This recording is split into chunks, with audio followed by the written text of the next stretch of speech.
The Coming of the Fairies. Chapter 1. How the Matter Arose. The series of incidents set forth in this little volume represent either the most elaborate and ingenious hoax ever played upon the public, or else they constitute an event in human history which may in the future appear to have been epoch-making in its character. It is hard for the mind to grasp what the ultimate results may be if we have actually proved the existence upon the surface of this planet of a population which may be as numerous as the human race, which pursues its own strange life in its own strange way, and which is only separated from ourselves by some difference of vibrations. We see objects within the limits which make up our color spectrum, with infinite vibrations unused by us on either side of them. If we could conceive a race of beings which were constructed in material which threw out shorter or longer vibrations, they would be invisible unless we could tune ourselves up or tone them down. It is exactly that power of tuning up and adapting itself to other vibrations which constitutes a clairvoyant, and there is nothing scientifically impossible, so far as I can see, in some people seeing that which is invisible to others. If the objects are indeed there, and if the inventive power of the human brain is turned upon the problem, it is likely that some sort of psychic spectacles, inconceivable to us at the moment, will be invented, and that we shall all be able to adapt ourselves to the new conditions. If high-tension electricity can be converted by a mechanical contrivance into a lower tension, keyed to other uses, then it is hard to see why something analogous might not occur with the vibrations of ether and the waves of light. This, however, is mere speculation and leads me to the fact that early in May 1920 I heard, in conversation with my friend Mr. Gao, the editor of Light, that alleged photographs of fairies had been taken.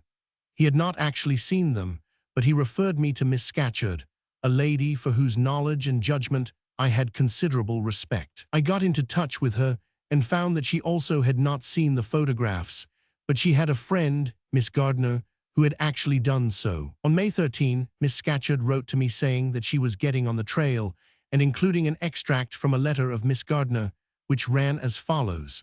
I am quoting actual documents in this early stage, for I think there are many who would like a complete inside view of all that led up to so remarkable an episode. Alluding to her brother, Mr. Gardner, she says, "You know that Edward is a theosophist, has been for years, and now he is mostly engaged with lecturing and other work for the society.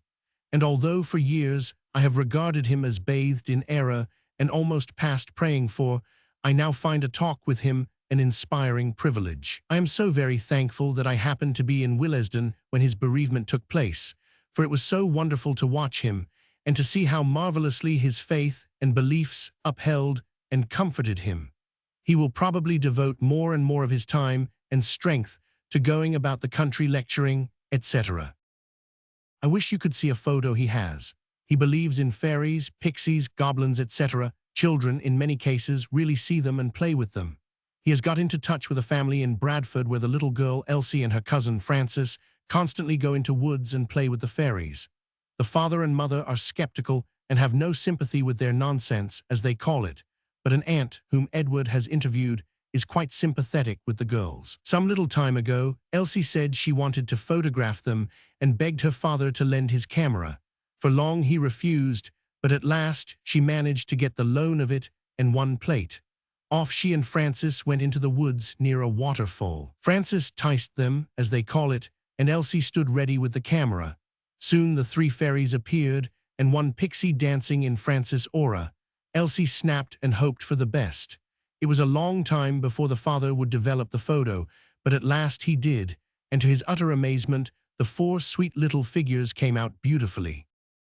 Edward got the negative and took it to a specialist in photography who would know a fake at once. Skeptical as he was before he tested it, afterwards he offered £100 down for it. He pronounced it absolutely genuine and a perfectly remarkable photograph. Edward has it enlarged and hanging in his hall. He is very interested in it, and as soon as possible he is going to Bradford to see the children. What do you think of this? Edward says the fairies are on the same line of evolution as the winged insects, etc., etc. I fear I cannot follow all his reasonings, but I knew you would be keenly interested. I wish you could see that photo, and another one of the girls playing with the quaintest goblin imaginable. This letter filled me with hopes, and I renewed my pursuit of the photographs. I learned that they were 2 in number and that they had been sent for inspection to Miss Blomfield, a friend of the family. My chase turned, therefore, in that direction, and in reply to a letter of inquiry, I received the following answer. The Myrtles, Beckenham, June 21, 1920. Dear Sir, I am sending the 2 fairy pictures. They are interesting, are they not? I am sure my cousin would be pleased for you to see them, but he said, and wrote it to me afterwards, that he did not want them to be used in any way at present.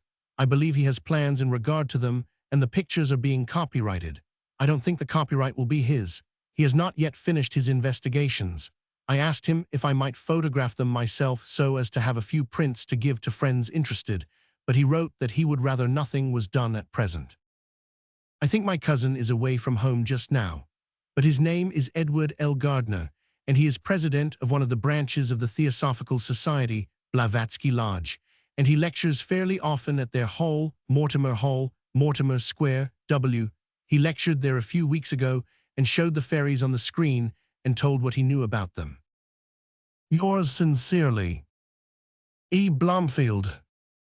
This letter enclosed the 2 very remarkable photographs which are reproduced in this volume, that which depicted the dancing goblin and the other of wood elves in a ring. An explanatory note setting forth the main points of each is appended to the reproductions. I was naturally delighted at the wonderful pictures and wrote back thanking Miss Blomfield for her courtesy and suggesting that an inquiry should be set on foot which would satisfy me as to the genuine nature of the photographs. If this were clearly established, I hoped that I might be privileged to help Mr. Gardner in giving publicity to the discovery. In reply, I had the following letter. The Myrtles, Beckenham, June 23, 1920. Dear Sir Arthur, I am so glad you like the fairies. I should be only too glad to help in any way if I could, but there is so little I can do. Had the photographs been mine, I mean the negatives, I should have been most pleased that anything so lovely in the way of information should have been introduced to the public under such auspices. But it would, as things are, be necessary to ask my cousin. I believe he wants people to know, but, as I wrote before, I do not know his plans, and I'm not sure if he is ready. It has occurred to me since writing to you that it would have been better had I given you his sister's address. She is a most sensible and practical person, much engaged in social work, with which her sympathetic nature and general efficiency make her very successful. She believes the fairy photographs to be quite genuine. Edward is a clever man and a good one. His evidence on any of the affairs of life would, I am sure, be considered most reliable by all who knew him, both for veracity and sound judgment. I hope these details will not bore you, but I thought perhaps some knowledge of the people who, so to say, discovered the photographs would help in taking you one step nearer the source. I do not see any opening for fraud or hoax, though at first when I saw the prints I thought there must be some other explanation than the simple one that they were what they seemed. They appeared too good to be true, but every little detail I have since heard has added to my conviction that they are genuine, though I have only what Edward tells me to go upon. He is hoping to obtain more from the same girls. Yours sincerely, E. Blomfield. At about the same time, I received a letter from another lady who had some knowledge of the matter. It ran thus. 29 Crofton Road, Highgate Road, N.W., June 24, 1920. Dear Sir Arthur, I am glad to hear that you are interested in the fairies. If they were really taken, as there seems good reason to believe, the event is no less than the discovery of a new world. It may not be out of place to mention that, when I examined them with a magnifying glass, I noticed, as an artist, that the hands do not appear to be quite the same as ours. Though the little figures look otherwise so human, the hands seem to me something like this. There followed a sketch of a sort of fin. The beard in the little gnome seems to me to be some sort of insect-like appendage, though it would, no doubt, be called a beard by a clairvoyant seeing him. Also, it occurs to me that the whiteness of the fairies may be due to their lack of shadow, which may also explain their somewhat artificial-looking flatness. Yours sincerely, May Bowley. I was now in a stronger position, since I had actually seen the photographs and learned that Mr. Gardner was a solid person with a reputation for sanity and character. I therefore wrote to him stating the links by which I had reached him and saying how interested I was in the whole matter and how essential it seemed that the facts should be given to the public so that free investigation might be possible before it was too late. To this letter, I had the following reply. 5 Craven Road, Harlesden, NW10, June 25, 1920. Dear Sir, your interesting letter of the 22nd has just reached me, and very willingly I will assist you in any way that may be possible. With regard to the photographs, the story is rather a long one, and I have only gathered it by going very carefully. The children who are concerned are very shy and reserved indeed. They are of a mechanic's family of Yorkshire, and the children are said to have played with fairies and elves in the woods near their village since babyhood. I will not attempt to narrate the story here, however, perhaps we may meet for that. But when I at length obtained a view of the rather poor prints it so impressed me, I begged for the actual negatives. These I submitted to 2 first-class photographic experts, one in London and one in Leeds. The first, who was unfamiliar with such matters, declared the plates to be perfectly genuine and unfaked, but inexplicable. The second, who did know something of the subject and had been instrumental in exposing several psychic fakes, was also entirely satisfied. Hence I proceeded. I am hopeful of getting more photographs, but the immediate difficulty is to arrange for the 2 girls to be together. They are 16 or 17 years old and beginning to work, and are separated by a few miles. It may be we can manage it, and thus secure photographs of the other varieties besides those obtained. These nature spirits are of the non-individualized order, and I should greatly like to secure some of the higher. But 2 children such as these are rare, and I fear now that we are late, because almost certainly the inevitable will shortly happen. One of them will fall in love, and then, hey presto. By the way, I am anxious to avoid the money consideration. I may not succeed, but would far rather not introduce it.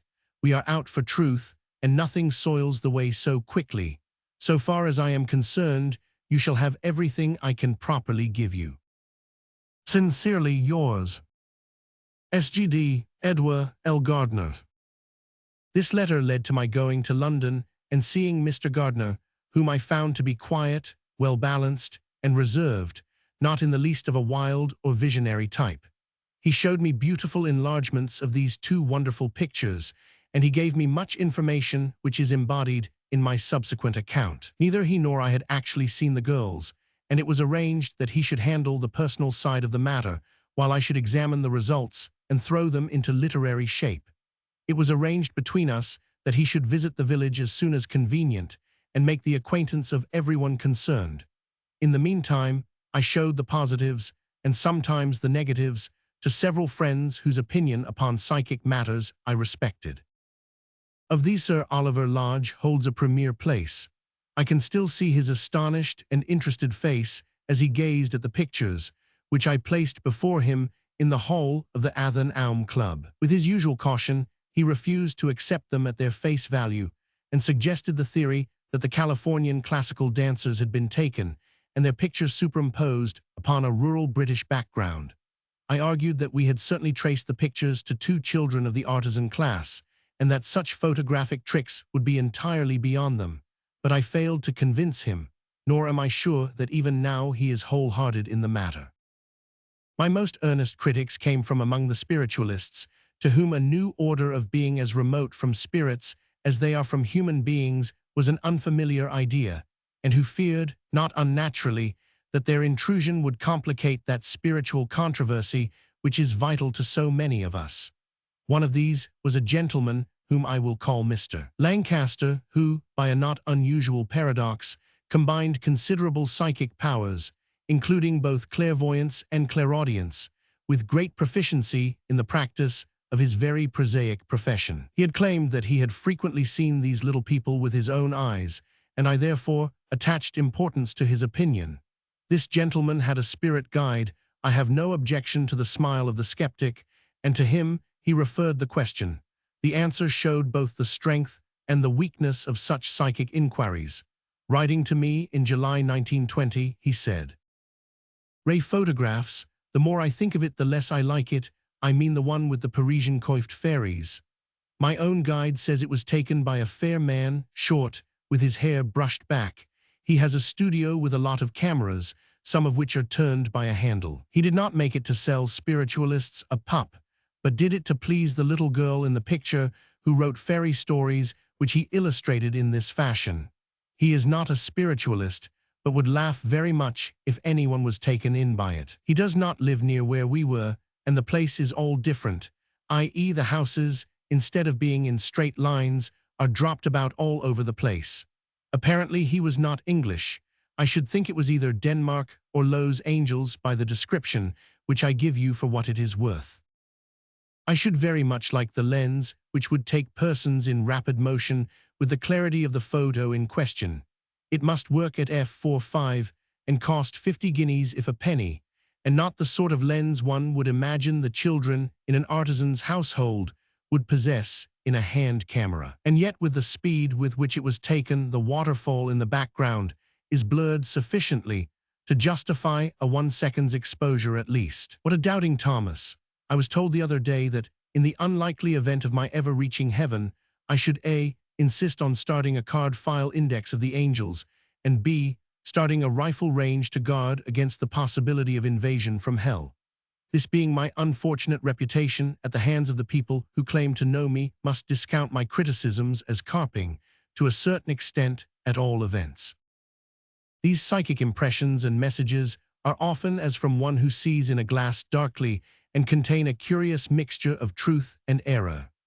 Upon my submitting this message to Mr. Gardner, he was able to assure me that the description was, on the whole, a very accurate one of Mr. Snelling and his surroundings. The gentleman who had actually handled the negatives subjected them to various tests and made enlarged positives. It was, therefore, this intermediate incident, and not the original inception of the affair, which had impressed itself upon Mr. Lancaster's guide.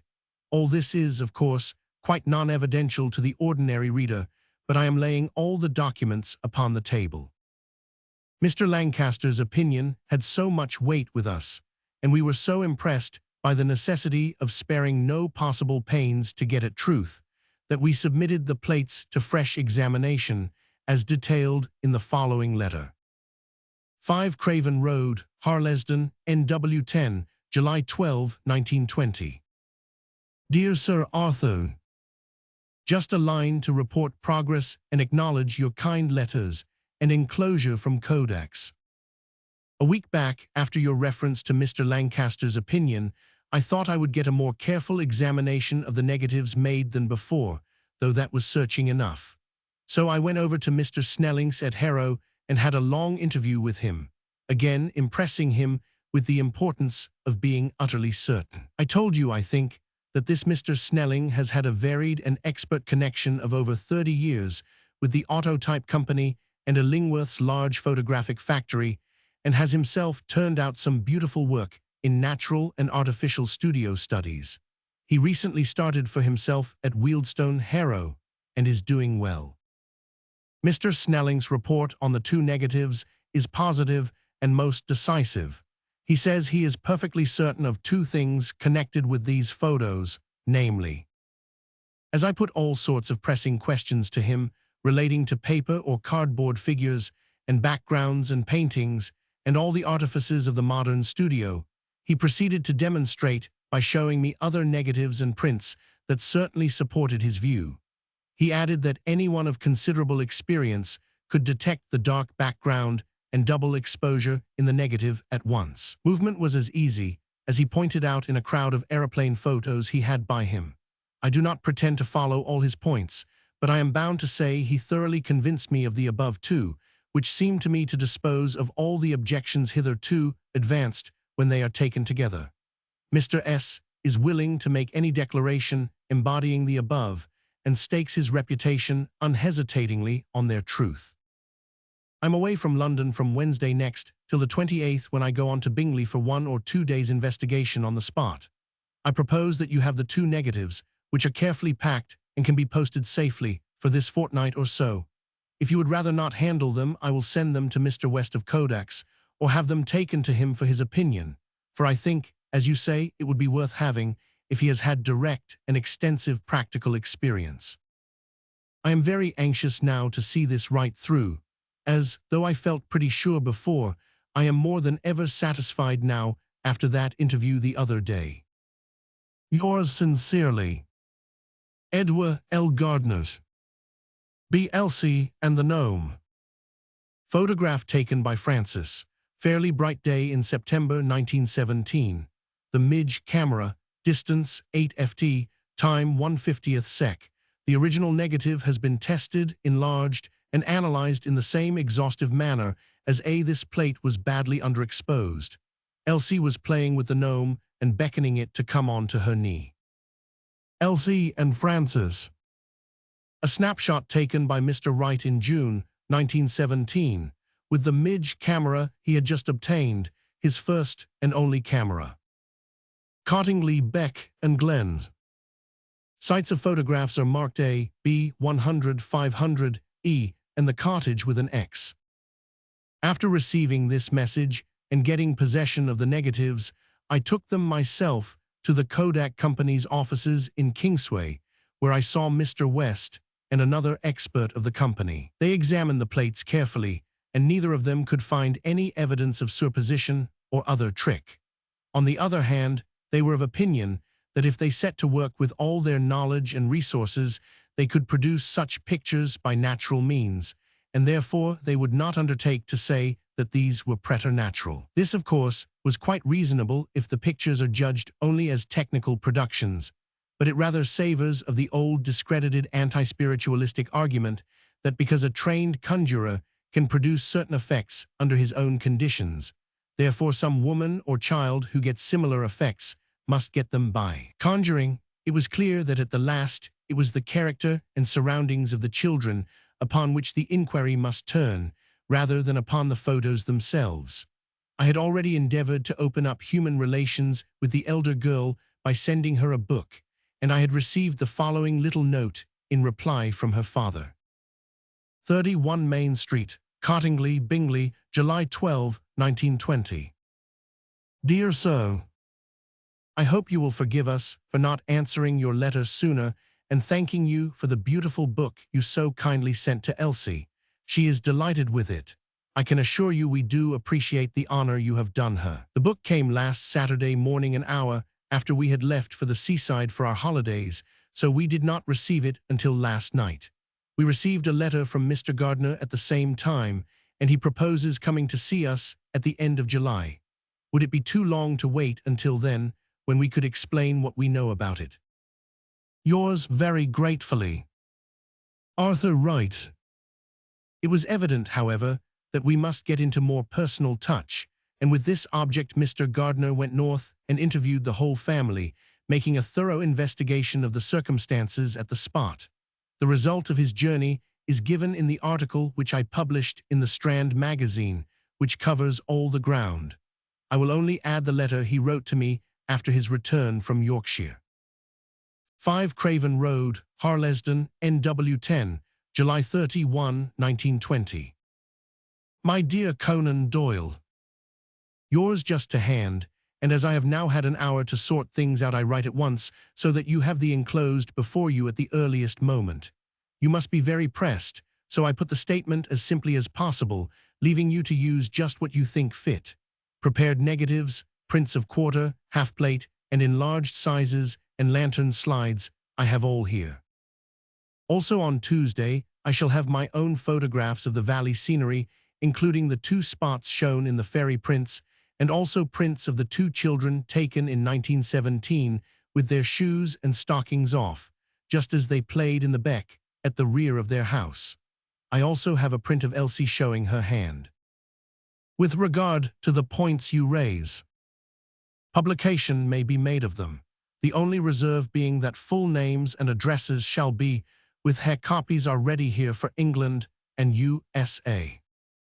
The father, Mr. Arthur Wright, impressed me favorably. He was perfectly open and free about the whole matter. He explained his position. He simply did not understand the business, but is quite clear and positive that the plate he took out of the Midge camera was the one he put in the same day.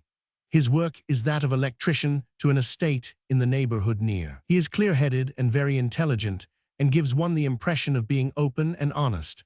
I learnt the reason of the family's cordial treatment of myself. Mrs. Wright, a few years back, came into touch with theosophical teachings and speaks of these as having done her good. My own connection with the Theosophical Society she knew of, and this gave them confidence. Hence the very cordial reception I have met with, which somewhat had puzzled me. By the way, I think Else Guide ran up against innocent little Snelling. He matches the description quite well, as I realized last night. And he did prepare the new negatives from which the prints you have were made, and he has a room full up with weird machines, with handles and devices used in photography. Sincerely yours, Edward L. Gardners.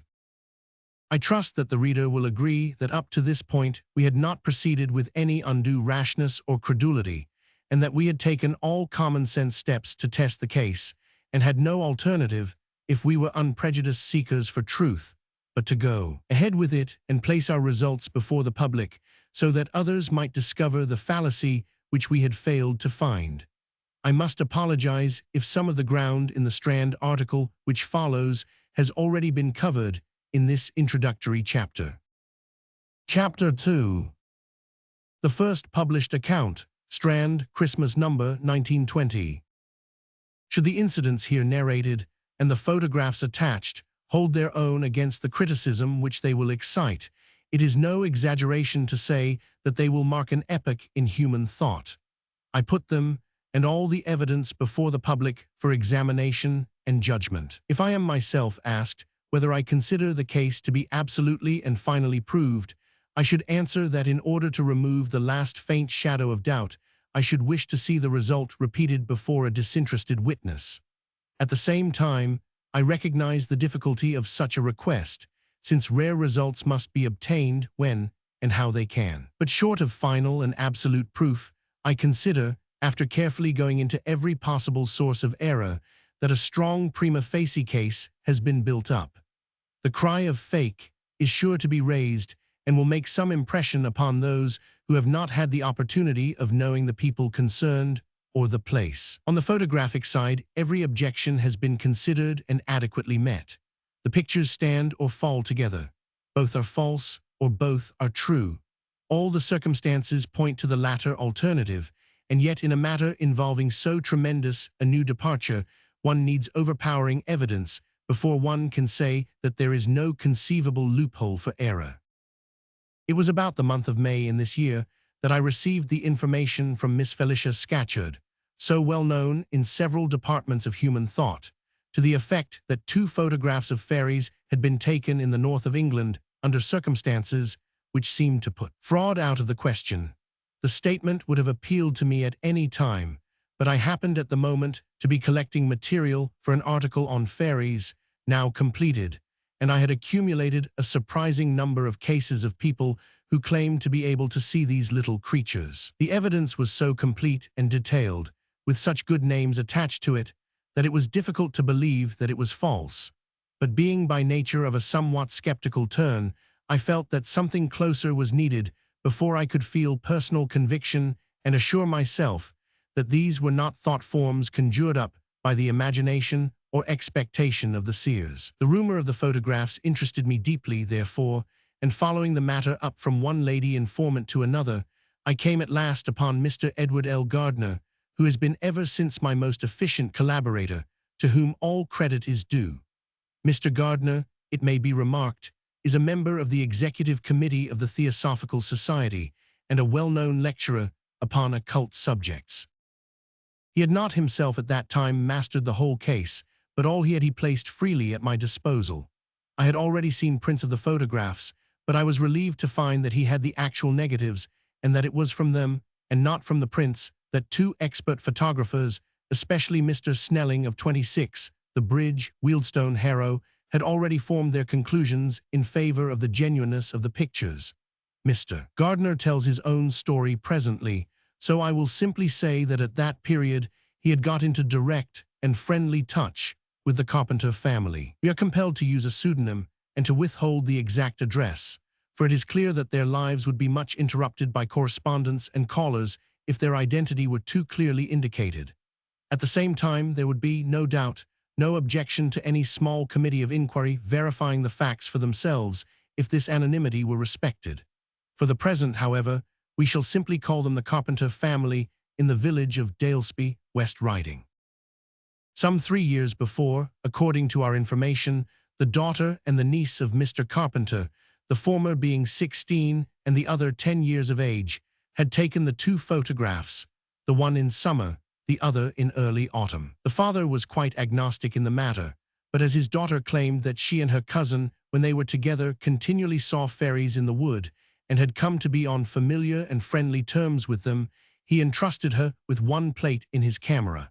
The result was the picture of the dancing elves, which considerably amazed the father when he developed the film that evening. The little girl looking across at her playmate to intimate that the time had come to press the button is Alice, the niece, while the older girl, who was taken some months later with the quaint gnome, is Iris, the daughter. The story ran that the girls were so excited in the evening that one pressed her way into the small dark room in which the father was about to develop, and that, as she saw the forms of the fairies showing through the solution, she cried out to the other girl, who was palpitating outside the door, "Oh, Alice, Alice, the fairies are on the plate, they are on the plate." It was indeed a triumph for the children, who had been smiled at, as so many children are smiled at by an incredulous world for stating what their own senses have actually recorded. The father holds a position of trust in connection with some local factory, and the family are well known and respected. That they are cultivated is shown by the fact that Mr. Gardner's advances towards them were made more easy because Mrs. Carpenter was a reader of theosophical teachings and had gained spiritual good from them. A correspondence had arisen, and all their letters were frank and honest, professing some amazement at the stir which the affair seemed likely to produce. Thus the matter stood after my meeting with Mr. Gardner, but it was clear that this was not enough. We must get closer to the facts. The negatives were taken round to Kodak Limited, where 2 experts were unable to find any flaw, but refused to testify to the genuineness of them in view of some possible trap. An amateur photographer of experience refused to accept them on the ground of the elaborate and Parisian coiffure of the little ladies. Another photographic company, which it would be cruel to name, declared that the background consisted of theatrical properties and that therefore the picture was a worthless fake. I leaned heavily upon Mr. Snelling's wholehearted endorsement, quoted later in this article, and also consoled myself by the broad view that if the local conditions were as reported, which we proposed to test, then it was surely impossible that a little village with an amateur photographer could have the plant and the skill to turn out a fake, which could not be detected by the best experts in London. The matter being in this state, Mr. Gardner volunteered to go up at once and report, an expedition which I should have wished to share had it not been for the pressure of work before my approaching departure for Australia. Mr. Gardner's report is here appended. 5 Craven Road, Harlesden, NW10, July 29, 1920. It was early in this year, 1920, that I heard from a friend of photographs of fairies having been successfully taken in the north of England. I made some inquiries, and these led to prints being sent to me with the names and address of the children who were said to have taken them. The correspondence that followed seemed so innocent and promising that I begged the loan of the actual negatives, and 2 quarter-plates came by post a few days after. One was a fairly clear one, the other much underexposed. The negatives proved to be truly astonishing photographs indeed, for there was no sign of double exposure nor anything other than ordinary straightforward work. I cycled over to Harrow to consult an expert photographer of 30 years' practical experience, whom I knew I could trust for a sound opinion. Without any explanation, I passed the plates over and asked what he thought of them. After examining the fairies' negative carefully, exclamations began, "This is the most extraordinary thing I've ever seen. Single exposure, figures have moved. Why, it's a genuine photograph. wherever did it come from? I need hardly add that enlargements were made and subjected to searching examination without any modification of opinion. The immediate upshot was that a positive was taken from each negative, that the originals might be preserved carefully untouched, and then new negatives were prepared and intensified to serve as better printing mediums. The originals are just as received and in my keeping now. Some good prints and lantern slides were soon prepared. In May I used the slides with others to illustrate a lecture given in the Mortimer Hall, London, and this aroused considerable interest, largely because of these pictures and their story. A week or so later, I received a letter from Sir A. Conan Doyle asking for information concerning them, some report, I understood, having reached him from a mutual friend. A meeting with Sir Arthur followed, and the outcome was that I agreed to hasten my proposed personal investigation into the origin of the photographs and carry this through at once instead of waiting till September, when I should be in the North on other matters. In consequence, today, July 29, I am just back in London from one of the most interesting and surprising excursions that it has ever been my fortune to make. We had time, before I went, to obtain opinions on the original negatives from other expert photographers, and one or two of these were adverse rather than favorable. Not that any would say positively that the photographs were faked, but two did claim that they could produce the same class of negative by studio work involving painted models, etc. And it was suggested further that the little girl in the first picture was standing behind a table heaped up with fern and moss, that the toadstool was unnatural, that in the gnome photo the girl's hand was not her own, that uniform shading was questionable, and so on. All of this had its weight, and though I went north with as little bias one way or the other as possible, I felt quite prepared to find that a personal investigation would disclose some evidence of falsity. Elsie in 1920, standing near where the gnome was taken in 1917. Francis in 1920. A. Francis and the Fairies. Photograph taken by Elsie. Bright sunny day in July 1917. The Midge camera, distance 4 ft, time 1/50th sec. The original negative is asserted by expert photographers to bear not the slightest trace of combination work, retouching, or anything whatever to mark it as other than a perfectly straight single-exposure photograph taken in the open air under natural conditions. The negative is sufficiently, indeed somewhat overexposed. The waterfall and rocks are about 20 ft, behind Francis, who is standing against the bank of the beck. A fifth fairy may be seen between and behind the two on the right. The coloring of the fairies is described by the girls as being a very pale pink, green, lavender, and mauve, most marked in the wings, and fading to almost pure white in the limbs and drapery. Each fairy has its own special color. The lengthy journey completed, I reached a quaint, old-world village in Yorkshire, found the house, and was cordially received. Mrs. C and her daughter I, the girl as shown playing with the gnome, were both at home to meet me, and Mr. C, the father, came in shortly afterwards. Several of the objections raised by the professionals were disposed of almost at once, as, a half-hour after reaching the house, I was exploring a charming little valley, directly at the rear, with a stream of water running through, where the children had been accustomed to see and play with the fairies. I found the bank behind which the child, with her shoes and stockings off, is shown as standing. Toadstools exactly as in the photograph were about in plenty, quite as big and hearty looking. And the girl's hand, well, she laughingly made me promise not to say much about it. It is so very long. I stood on the spots shown and easily identified every feature. Then, in course of eliciting all that one could learn about the affair, I gathered the following, which, for the sake of conciseness, I set out below. Camera used, the Midge quarter plate, plates, Imperial Rapid. Fairies photo, July 1917, day brilliantly hot and sunny, about 3 p.m. distance, 4 feet, time 1/50th second.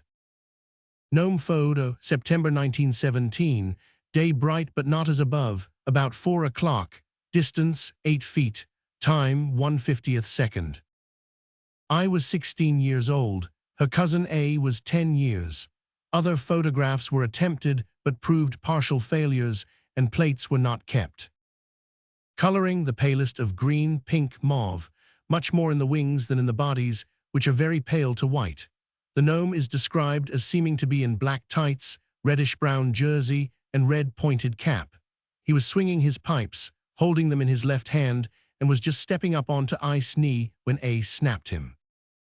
A, the visiting cousin, went away soon after, and I says they must be together to take photographs.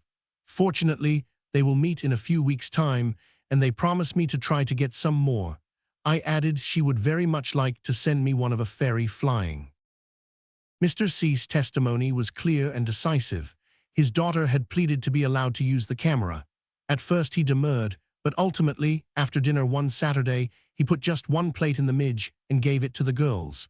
They returned in less than an hour and begged him to develop the plate as I had taken a photograph.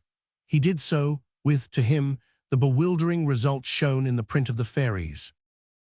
Mrs. C says she remembers quite well that the girls were only away from the house a short time before they brought the camera back.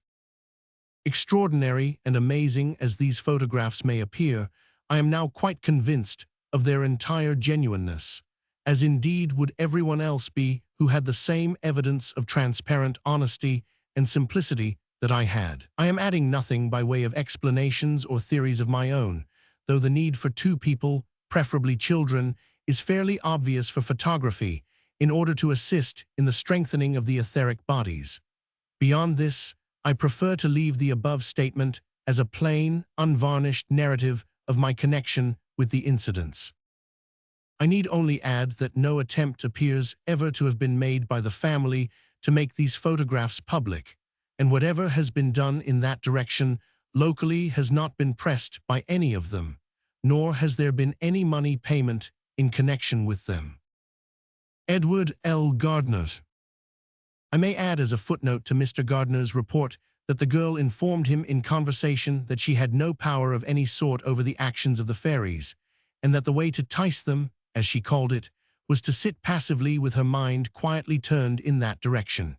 Then, when faint stirrings or movements in the distance heralded their presence, to beckon towards them and show that they were welcome. It was Iris who pointed out the pipes of the gnome, which we had both taken as being the markings of the moth-like underwing.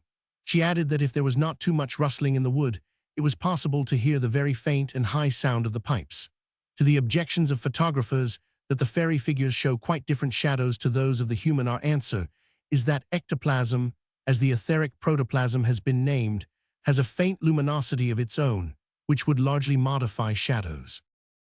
To the very clear, and as I think, entirely convincing report of Mr. Gardner's, let me add the exact words which Mr. Snelling, the expert photographer, allows us to use.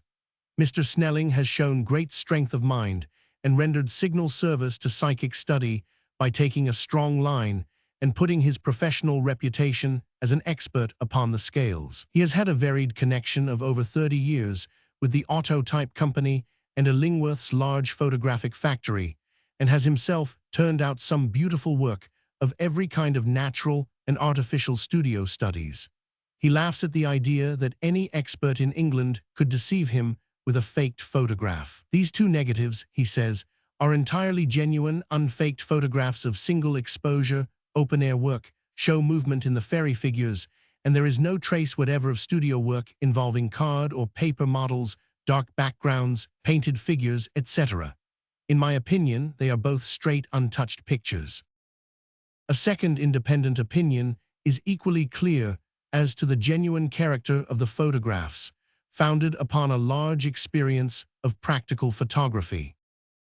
There is our case, fortified by pictures of the places which the unhappy critic has declared to be theatrical properties. How well we know that type of critic in all our psychic work, though it is not always possible to at once show his absurdity to other people.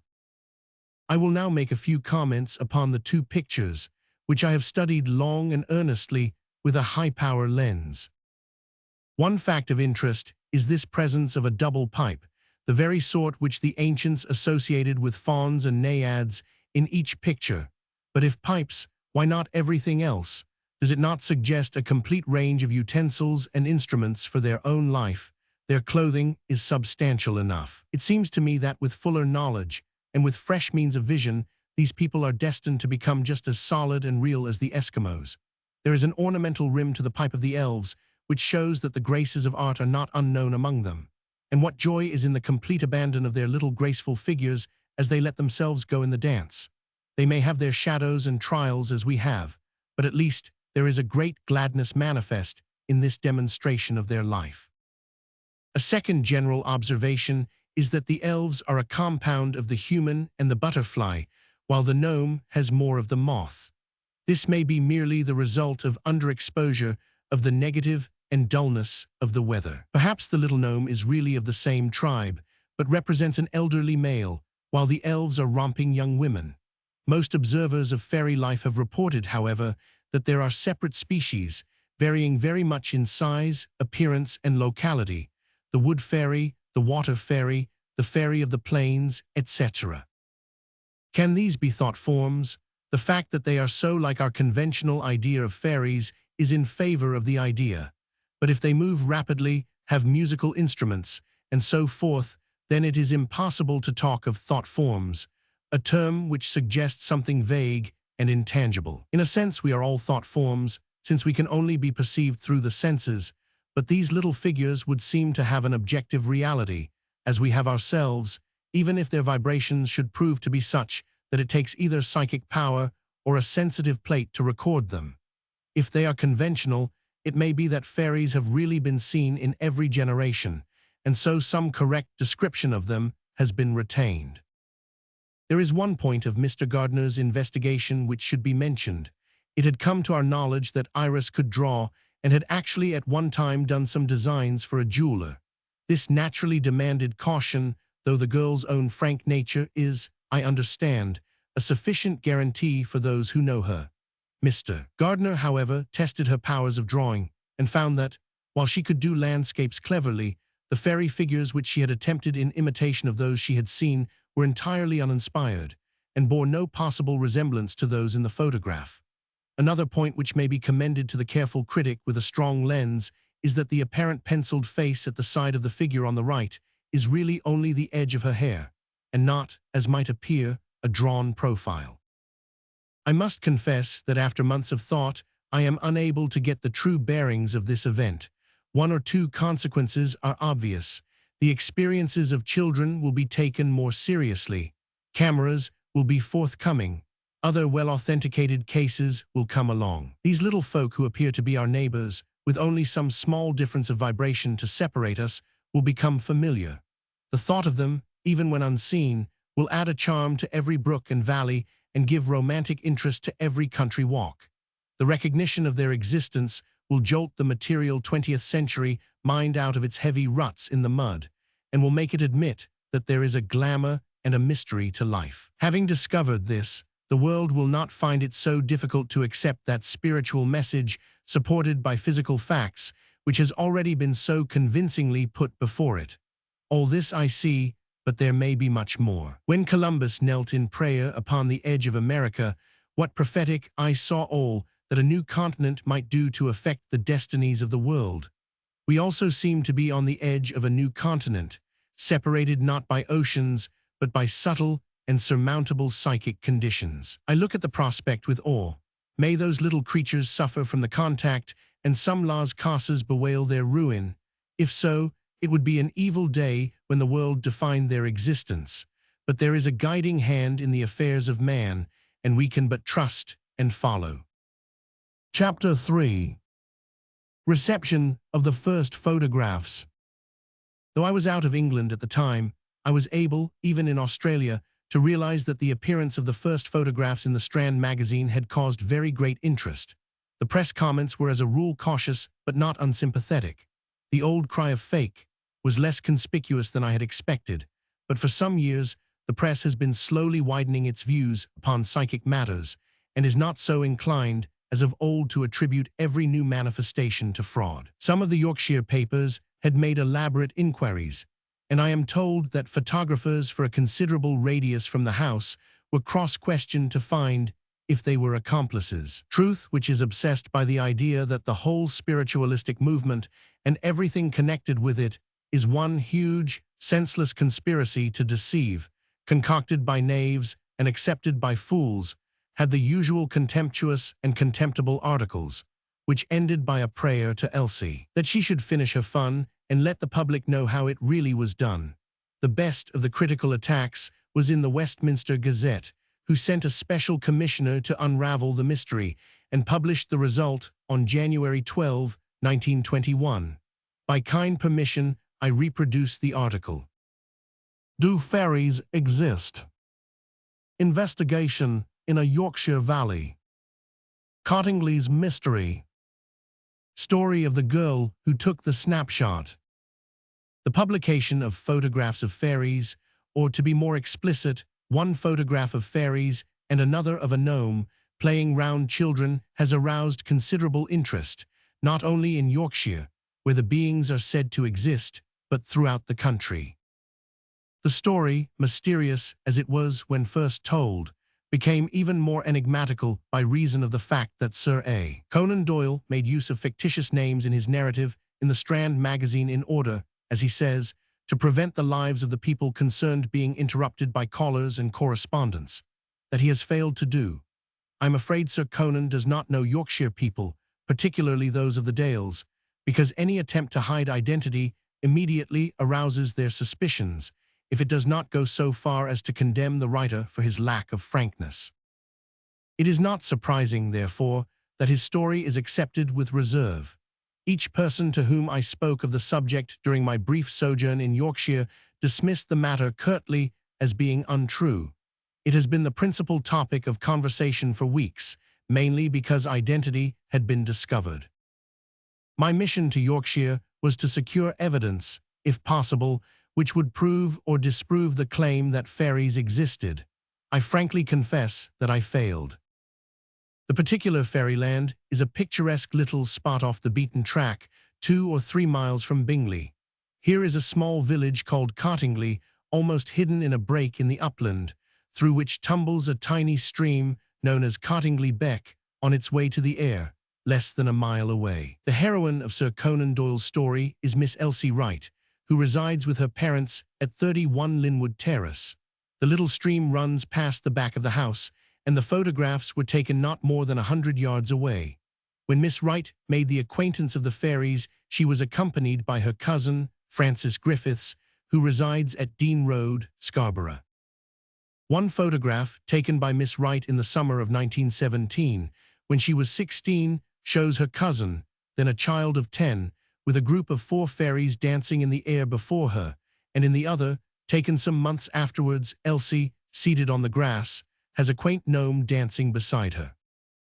There are certain facts which stand out clearly and which none of the evidence I was able to obtain could shake. No other people have seen the fairies, though everybody in the little village knew of their alleged existence. When Elsie took the photograph, she was unacquainted with the use of a camera and succeeded at the first attempt. The girls did not invite a third person to see the wonderful visitors, and no attempt was made to make the discovery public.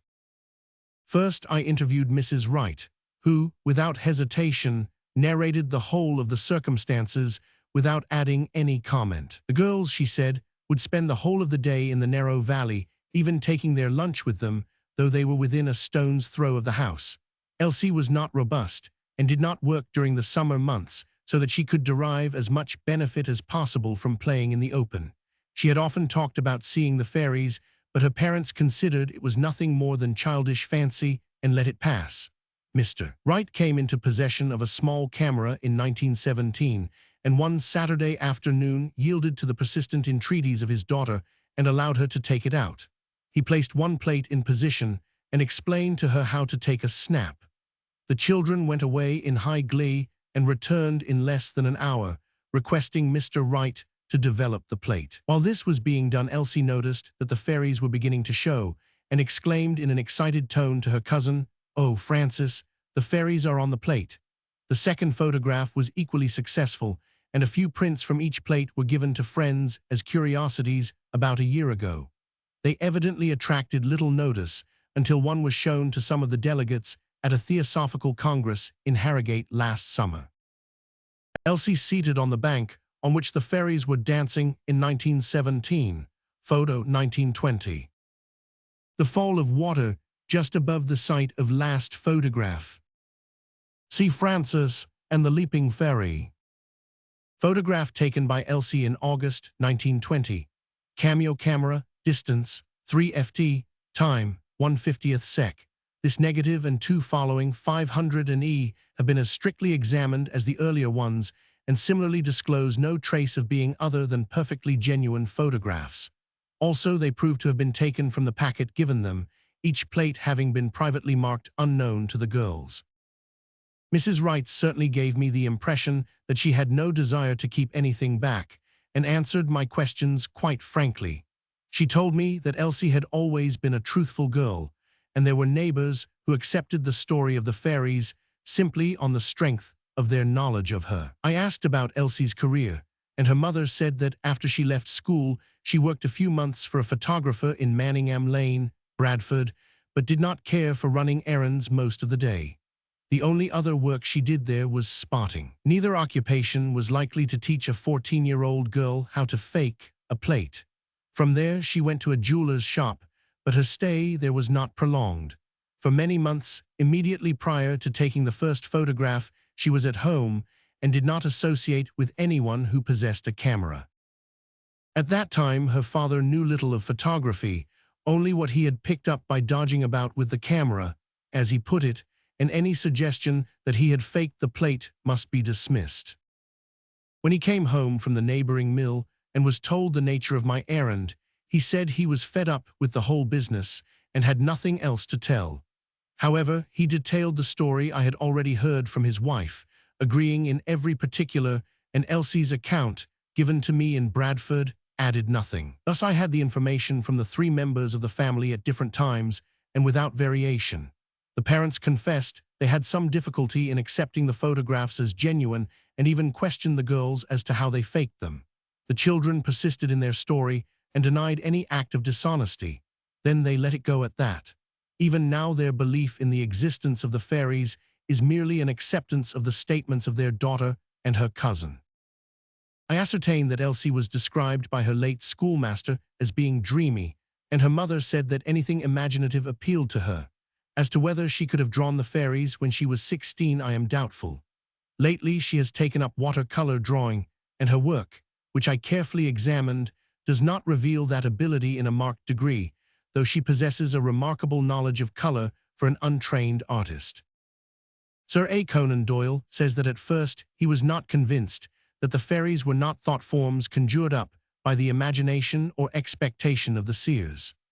Mr. E. L. Gardner, a member of the Executive Committee of the Theosophical Society, who made an investigation on the spot and also interviewed all the members of the family, records his opinion that the photographs are genuine. Later in the day, I went to Bradford and at Sharp's Christmas card manufactory saw Miss Wright. She was working in an upper room and at first refused to see me, sending a message to the effect that she did not desire to be interviewed. A second request was successful, and she appeared at a small counter at the entrance to the works.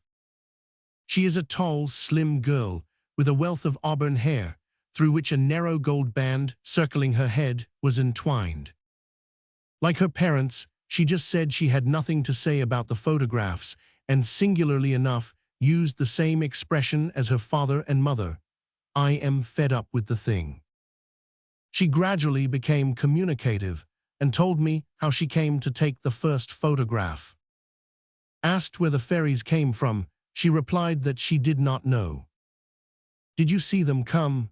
I asked, and on receiving an affirmative reply, suggested that she must have noticed where they came from. Miss Wright hesitated and laughingly answered, "I can't say." She was equally at a loss to explain where they went after dancing near her and was embarrassed when I pressed for a fuller explanation. 2 or 3 questions went unanswered, and my suggestion that they must have simply vanished into the air drew the monosyllabic reply, "Yes." They did not speak to her, she said, nor did she speak to them. When she had been with her cousin, she had often seen them before.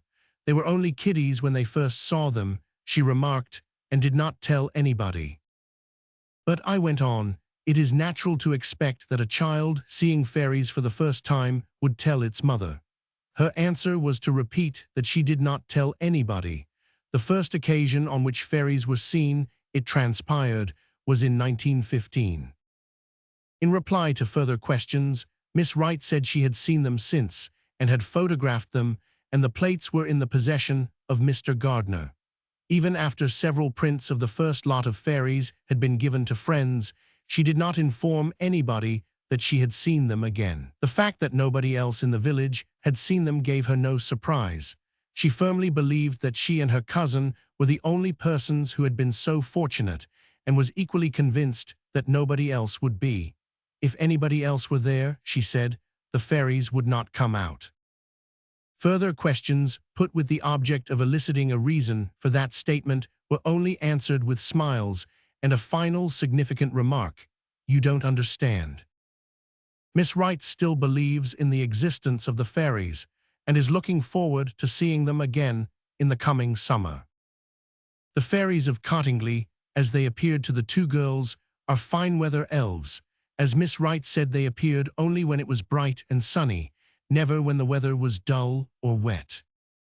The strangest part of the girl's story was her statement that in their more recent appearances the fairies were more transparent than in 1916 and when they were rather hard. Then she added the qualification, "You see, we were young then." This she did not amplify, though pressed to do so. The hitherto obscure village promises to be the scene of many pilgrimages during the coming summer. There is an old saying in Yorkshire, "I'll believe what I see," which is still maintained as a valuable maxim. The general tone of this article makes it clear that the commissioner would very naturally have been well pleased to effect a coup by showing up the whole concern. He was, however, a fair-minded and intelligent man, and has easily exchanged the role of counsel for the prosecution to that of a tolerant judge. It will be observed that he brought out no new fact which had not already appeared in my article, save the interesting point that this was absolutely the first photograph which the children had ever taken in their lives. Is it conceivable that under such circumstances they could have produced a picture which was fraudulent and yet defied the examination of so many experts? Granting the honesty of the father, which no one has ever impugned, Elsie could only have done it by cut-out images, which must have been of exquisite beauty, of many different models, fashioned and kept without the knowledge of her parents, and capable of giving the impression of motion when carefully examined by an expert. Surely this is a large order. In the Westminster article, it is clear that the writer has not had much acquaintance with psychic research. His surprise that a young girl should not know whence appearances come or whither they go, when they are psychic forms materializing in her own peculiar aura, does not seem reasonable. It is a familiar fact also that psychic phenomena are always more active in warm, sunny weather than in damp or cold. Finally, the girl's remark that the shapes were getting more diaphanous was a very suggestive one, for it is with childhood that certain forms of mediumship are associated, and there is always the tendency that, as the child becomes the woman, and as the mind becomes more sophisticated and commonplace, the phase will pass. The refining process can be observed in the second series of pictures, especially in the little figure which is holding out the flower. We fear that it has now completed itself, and that we shall have no more demonstrations of fairy life from this particular source. One line of attack upon the genuine character of the photographs was the production of a fake, and the argument, "There, you see how good that is, and yet it is an admitted fake. How can you be sure that yours are not so also?" The fallacy of this reasoning lay in the fact that these imitations were done by skilled performers, while the originals were by untrained children. It is a repetition of the stale and rotten argument by which the world has been befooled so long, that because a conjurer under his own conditions can imitate certain effects, therefore the effects themselves never existed. It must be admitted that some of these attempts were very well done, though none of them passed the scrutiny of Mr. Gardner or myself. The best of them was by a lady photographer connected with the Bradford Institute, Miss Ine Inman, whose production was so good that it caused us for some weeks to regard it with an open mind. There was also a weird but effective arrangement by Judge Docker of Australia. In the case of Miss Inman's elves, clever as they were, there was nothing of the natural grace and freedom of movement which characterize the wonderful Cottingley fairy group. Among the more remarkable comments in the press was one from Mr. George A. Wade in the London Evening News of December 8, 1920. It told of a curious sequence of events in Yorkshire and ran as follows. Are there real fairies in the land today?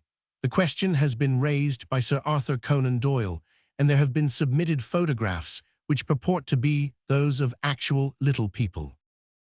Experiences which have come within my own knowledge may help to throw a little light on this question as to whether there are real fairies, actual elves and gnomes, yet to be met with in the dales of Yorkshire, where the photographs are asserted to have been taken. Whilst spending a day last year with my friend, Mr. Halliwell Sutcliffe, the well-known novelist who lives in that district, he told me, to my intense surprise, that he personally knew a schoolmaster not far from his home who had again and again insisted that he had seen, talked with, and had played with real fairies in some meadows not far away. The novelist mentioned this to me as an actual curious fact, for which he himself had no explanation. But he said that the man was one whose education, personality, and character made him worthy of credence, a man not likely to harbor a delusion or to wish to deceive others. Whilst in the same district, I was informed by a man whom I knew to be thoroughly reliable that a young lady living in Skipton had mentioned to him more than once that she often went up to a spot in the dales, the name of which he gave, to play and dance with the fairies. When he expressed astonishment at the statement, she repeated it and averred that it was really true. In chatting about the matter with my friend, Mr. William Riley, the author of Windyridge, Netherley, and Jerry and Ben, a writer who knows the Yorkshire moors and dales intimately, Mr. Riley asserted that though he had never seen actual fairies there, yet he knew several trustworthy moorland people whose belief in them was unshakable, and who persisted against all contradiction that they themselves had many times seen pixies at certain favoured spots in Upper Airedale and Wharfedale. When some time later an article of mine anent these things was published in a Yorkshire newspaper, there came a letter from a lady at a distance who stated that the account confirmed a strange experience which she had when on holiday in the same dale up above Skipton. She stated that one evening, when walking alone on the higher portion of a slope of the hills, to her intense astonishment she saw in a meadow close below her fairies and sprites playing and dancing in large numbers. She imagined that she must be dreaming or under some hallucination, so she pinched herself and rubbed her eyes to make sure that she was really awake. Convinced of this, she looked again and still unmistakably saw the little people. She gave a full account of how they played, of the long time she watched them, and how at length they vanished. Without a doubt, she was convinced of the truth of her statement. What can we make of it all? My own mind is open, but it is difficult to believe that so many persons, unknown to one another, should have conspired to state what is false. It is a remarkable coincidence, if nothing more, that the girls in Sir Arthur Conan Doyle's account, the schoolmaster mentioned by Mr. Sutcliffe, the young woman who came from Skipton, and the lady who wrote to the Yorkshire newspaper, should all put the spot where the fairies are to be seen almost within a mile or two of one another. Are there real fairies to be met with there? The most severe attack upon the fairy pictures seems to have been that of Major Hall Edwards, the famous authority upon radium in the Birmingham Weekly Post. He said, Sir Arthur Conan Doyle takes it for granted that these photographs are real photographs of fairies, notwithstanding the fact that no evidence has so far been put forward to show exactly how they were produced. Anyone who has studied the extraordinary effects which have from time to time been obtained by cinema operators must be aware that it is possible, given time and opportunity, to produce by means of faked photographs almost anything that can be imagined. It is well to point out that the elder of the two girls has been described by her mother as a most imaginative child, who has been in the habit of drawing fairies for years, and who for a time was apprenticed to a firm of photographers. In addition to this, she has access to some of the most beautiful dales and valleys, where the imagination of a young person is easily quickened. One of the pictures represents the younger child leaning on her elbow upon a bank, while a number of fairies are shown dancing around her. The child does not look at the fairies, but is posing for the photograph in the ordinary way. The reason given for her apparent disinterestedness in the frolicsome elves is that she is used to the fairies and was merely interested in the camera. The picture in question could be faked in two ways. Either the little figures of the fairies were stuck upon a cardboard, cut out and placed close to the sitter, when of course she would not be able to see them, and the whole photograph produced on a marked plate, or the original photograph, without fairies, may have had stuck on it the figures of fairies cut from some publication. This would then be rephotographed, and if well done, no photographer could swear that the second negative was not the original one. Major Hall-Edwards went on to remark that great weight had been placed upon the fact that the fairies in the photograph had transparent wings, but that a tricky photographer could very easily reproduce such an effect. It is quite possible, he observed, to cut off the transparent wings of insects and paste them on a picture of fairies.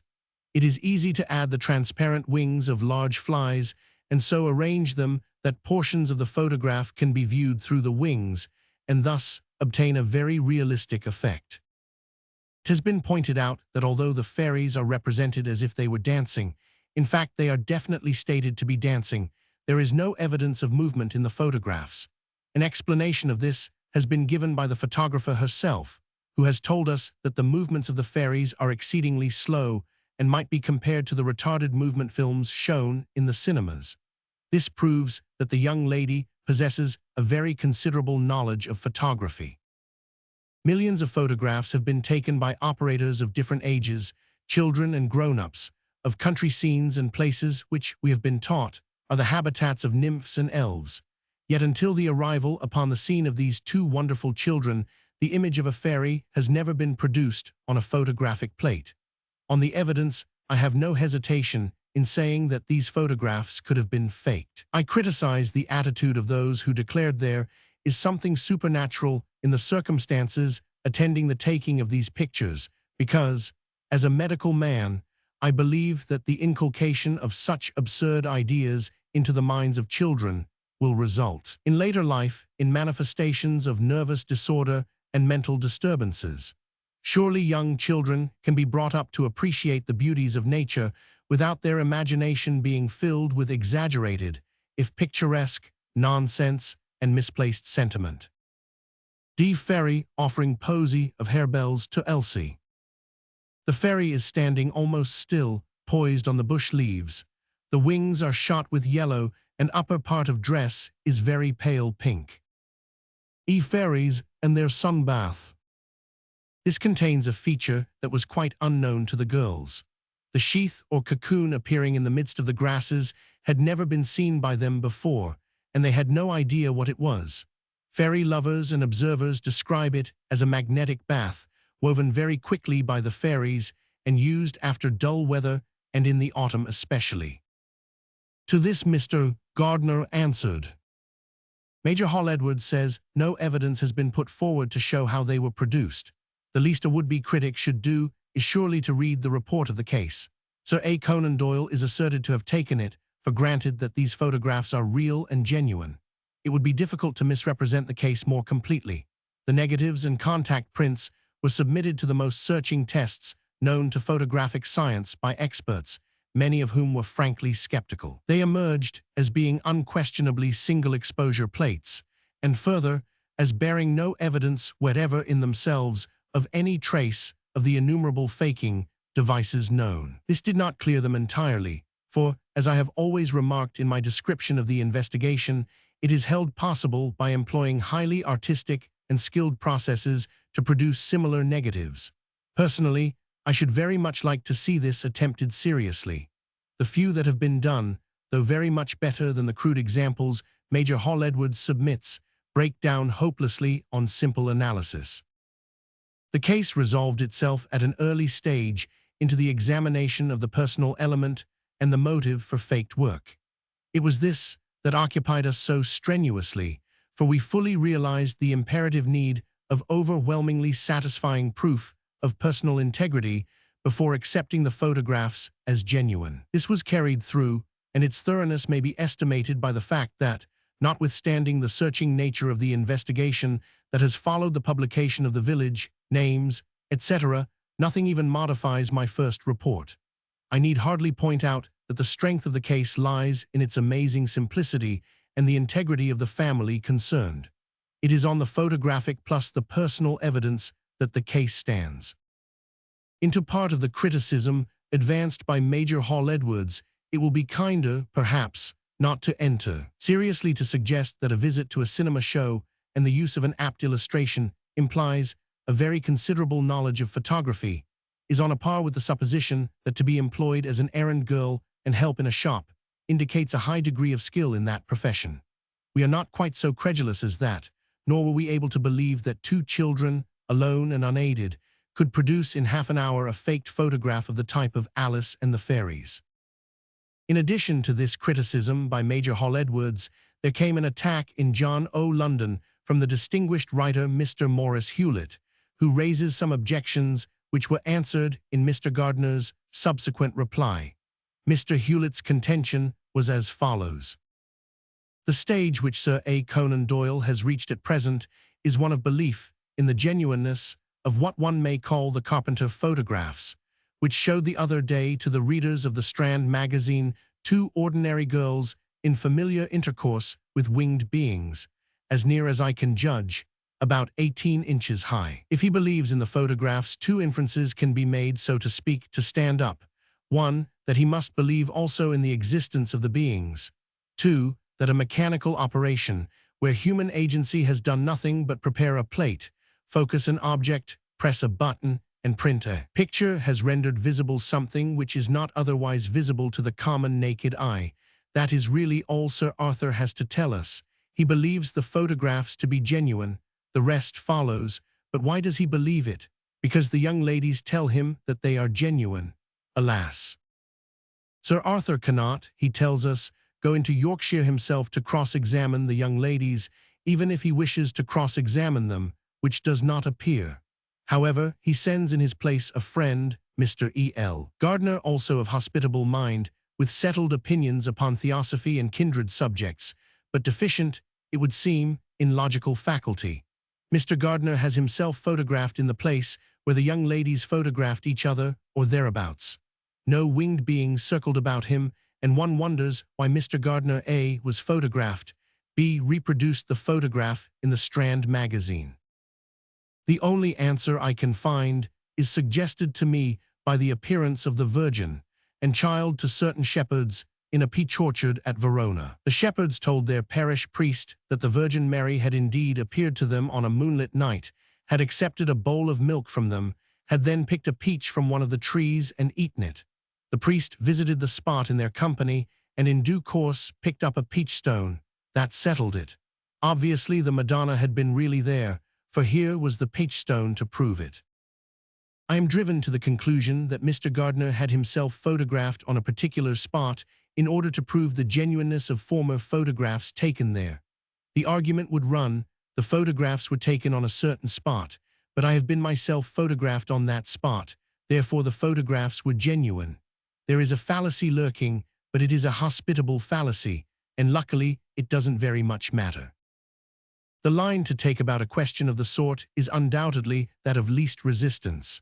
Which is the harder of belief, the faking of a photograph or the objective existence of winged beings 18 inches high?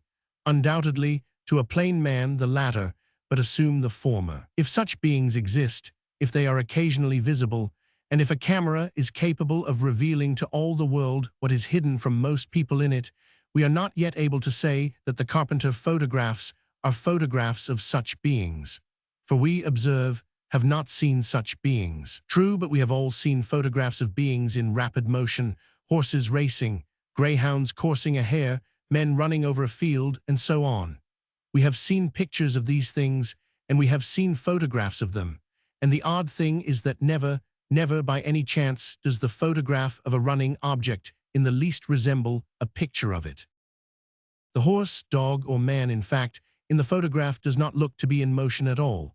And rightly so, because in the instant of being photographed it was not in motion. So infinitely rapid is the action of light on the plate that it is possible to isolate a fraction of time in a rapid flight and to record it. Directly you combine a series of photographs in sequence and set them moving, you have a semblance of motion exactly like that which you have in a picture. Now the beings circling round a girl's head and shoulders in the Carpenter photograph are in picture flight and not in photographic flight. That is certain. They are in the approved pictorial or plastic convention of dancing. They are not well rendered by any means. They are stiff compared with, let us say, the whirling gnomes on the outside wrapper of Punch. They have very little of the wild, irresponsible vagary of a butterfly, but they are an attempt to render an aerial dance, pretty enough in a small way. The photographs are too small to enable me to decide whether they are painted on cardboard or modeled in the round, but the figures are not moving. One other point, which may be called a small one, but in a matter of the sort no point is a small one. I regard it as a certainty, as the other plainly is. If the dancing figures had been dancing beings, really there, the child in the photograph would have been looking at them, not at the camera. I know children. And knowing children, and knowing that Sir Arthur Conan Doyle has legs, I decide that the Miss Carpenters have pulled one of them. Meantime, I suggest to him that epics are born, not made. To which Mr. Gardner replied in the following issue. I could have wished that Mr. Maurice Hewlett's somewhat playful criticism of the genuineness of the photographs of fairies appearing in the Strand magazine Christmas number had been more clearly defined. The only serious point raised is the difference between photographic and pictorial representation of motion, Mr. Hewlett maintaining that the latter is in evidence in the photographs. With regard to the separate photographs of the sights, surely the reason for their inclusion is obvious. Photographic experts had stated that though the two negatives revealed no trace of any faking process, such as double exposure, painted figures on enlargements rephotographed, set up models in card or other material, still, it could not be held to be impossible to obtain the same class of result by very clever studio work. Also, certain points that needed elucidation were the haze above and at the side of the child's head, and the blurred appearance of the waterfall as compared with the clarity of the figures, etc. An inspection of the spots and photographs of their surroundings was surely the only way to clear up some of these. As a matter of fact, the waterfall proved to be about 20 feet behind the child, and hence out of focus, and some large rocks at the same distance in the rear, at the side of the fall, were found to be the cause of the haziness. The separate photographs, of which only one is published of each place, confirm entirely the genuineness of the sights, not the genuineness of the fairies. In commenting on the photography of a moving object, Mr. Hewlett makes the astonishing statement that at the instant of being photographed, it is not in motion. Mr. H. italics. I wonder when it is, and what would happen if a camera was exposed then. Of course, the moving object is in motion during exposure, no matter whether the time be a 50th or a millionth part of a second, though Mr. Hewlett is by no means the only one to fall into this error, and each of the fairy figures in the negative discloses signs of movement. This was one of the first points determined. I admit at once, of course, that this does not meet the criticism that the fairies display much more grace in action than is to be found in the ordinary snapshot of a moving horse or man. But if we are here dealing with fairies whose bodies must be presumed to be of a purely ethereal and plastic nature, and not with skeleton-framed mammals at all, is it such a very illogical mind that accepts the exquisite grace therein found as a natural quality that is never absent? In view of the overwhelming evidence of genuineness now in hand, this seems to be the truth. With regard to the last query raised, the child looking at the camera instead of at the fairies, Alice was entirely unsophisticated respecting the proper photographic attitude. For her, cameras were much more novel than fairies, and never before had she seen one used so close to her. Strange to us as it may seem, at the moment it interested her the most. Apropos, would a faker, clever enough to produce such a photograph, commit the elementary blunder of not posing his subject?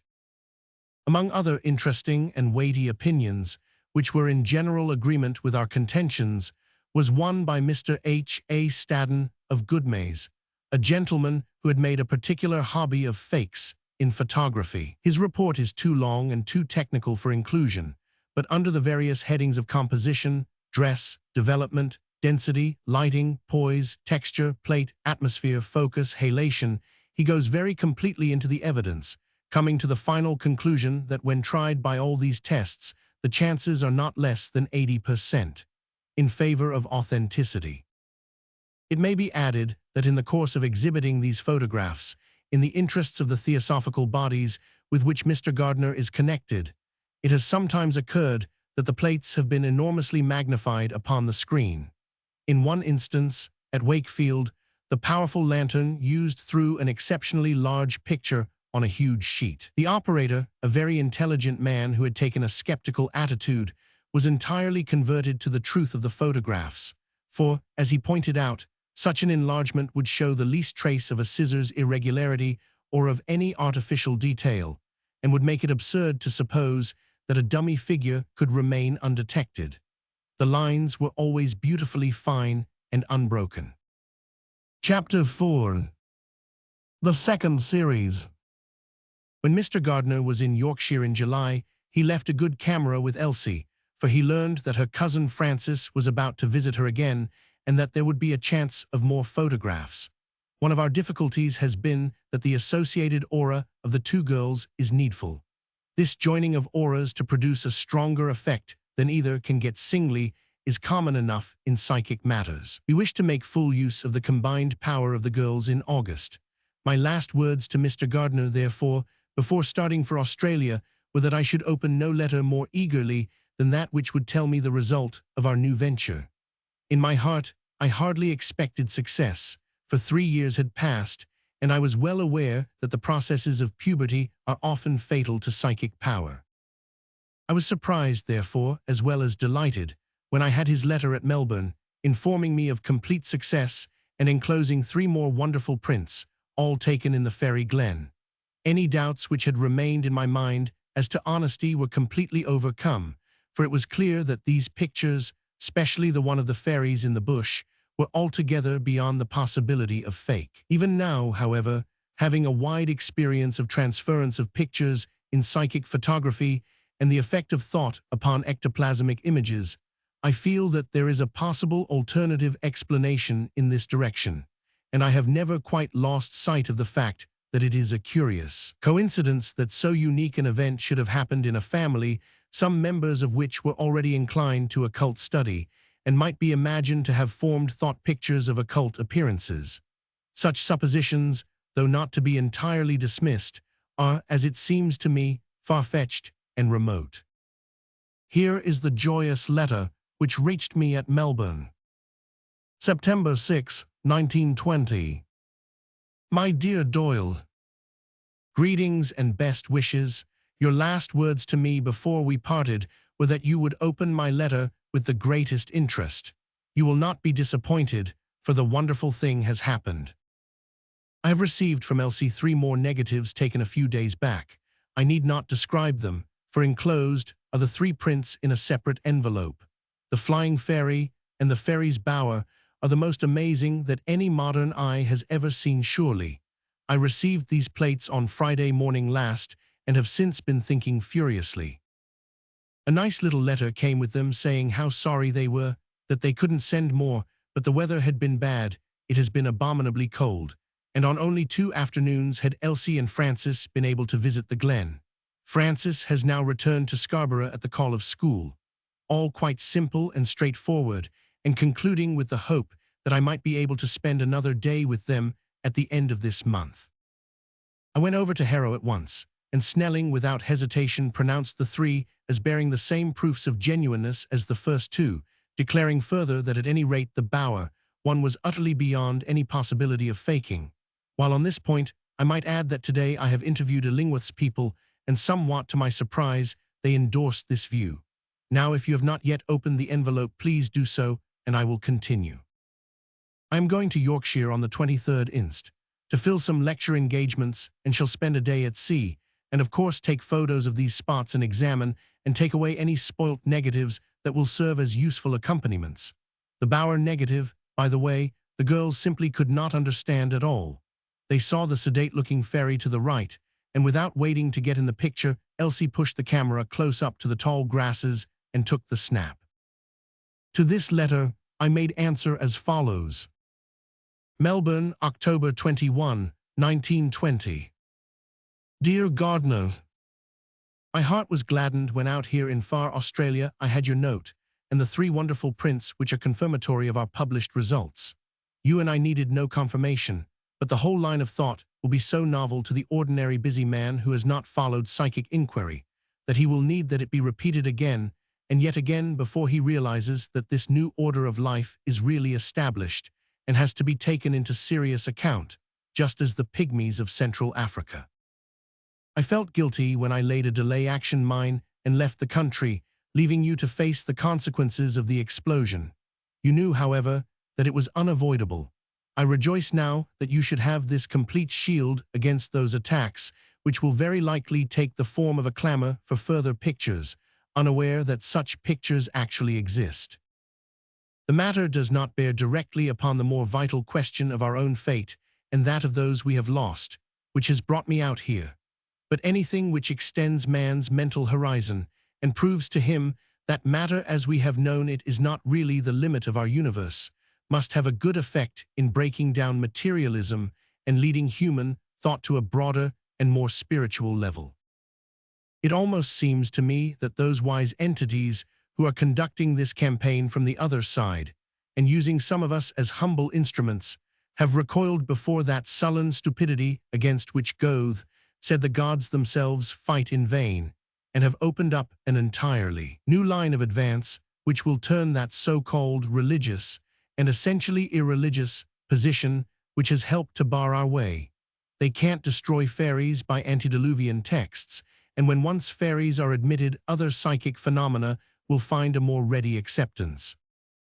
Goodbye, my dear gardener. I am proud to have been associated with you in this epoch-making incident. We have had continued messages at seances for some time that a visible sign was coming through, and perhaps this was what is meant. The human race does not deserve fresh evidence, since it has not troubled, as a rule, to examine that which already exists.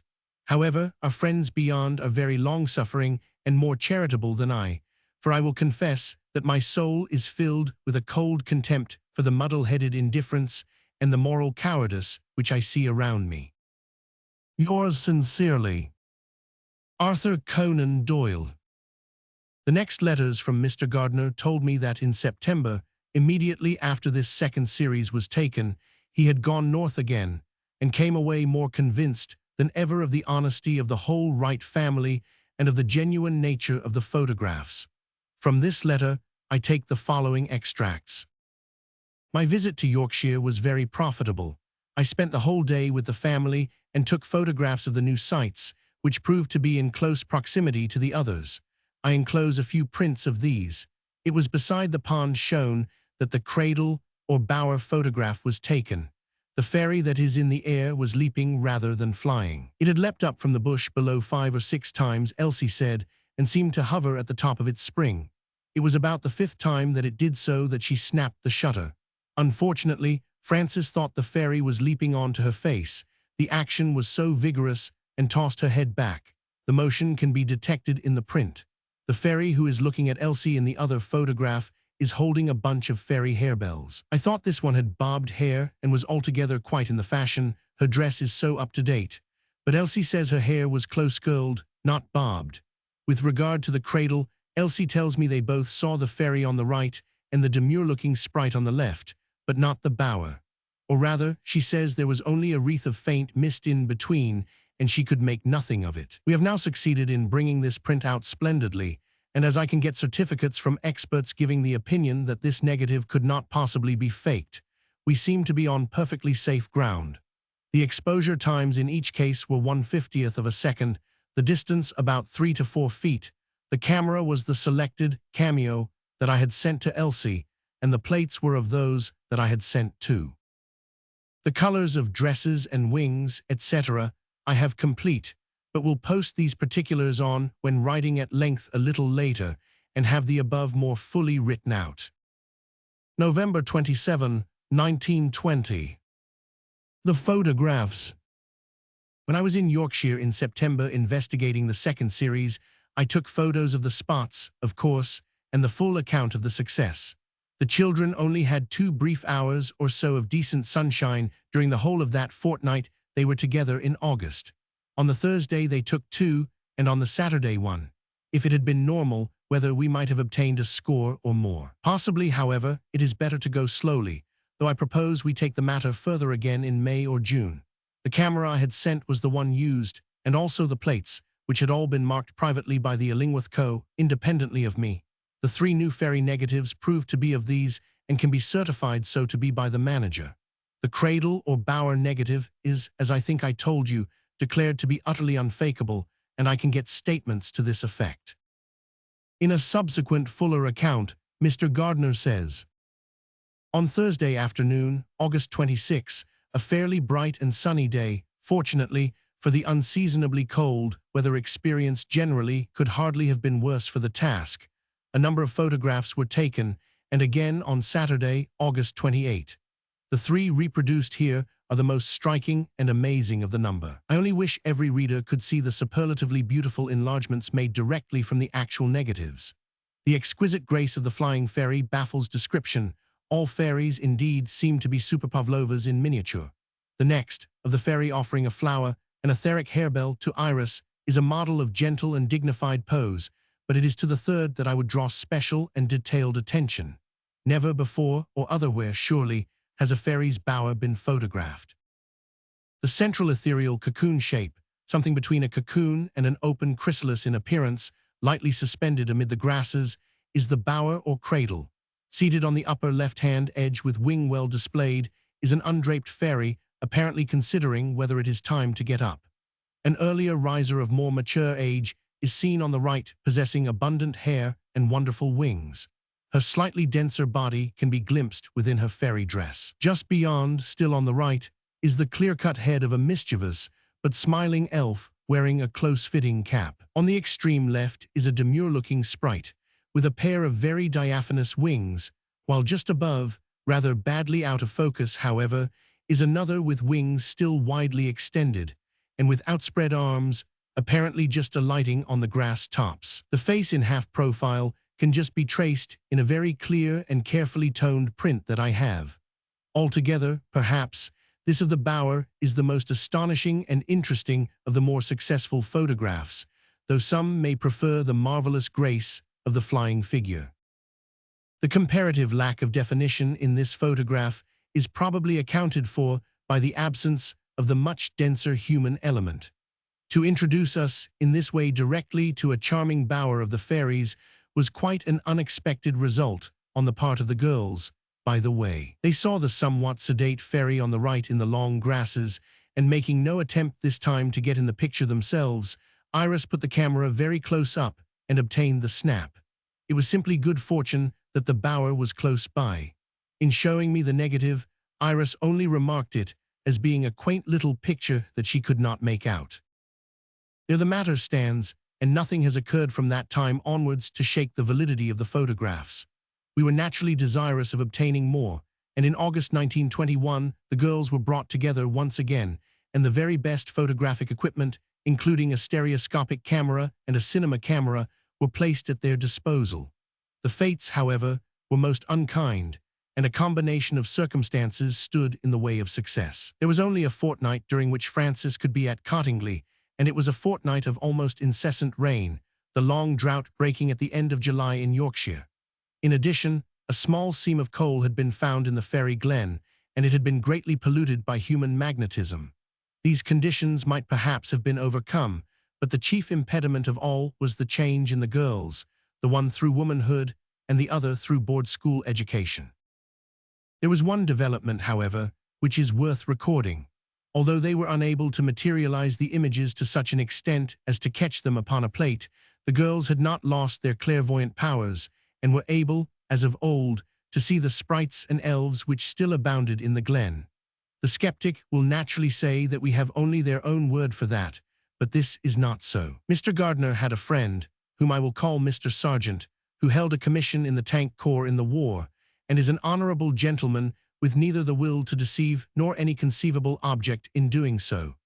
This gentleman has long had the enviable gift of clairvoyance in a very high degree, and it occurred to Mr. Gardner that we might use him as a check upon the statements of the girls. With great good humor, he sacrificed a week of his scanty holiday, for he is a hard-worked man in this curious manner, but the results seem to have amply repaid him. I have before me his reports, which are in the form of notes made as he actually watched the phenomena recorded.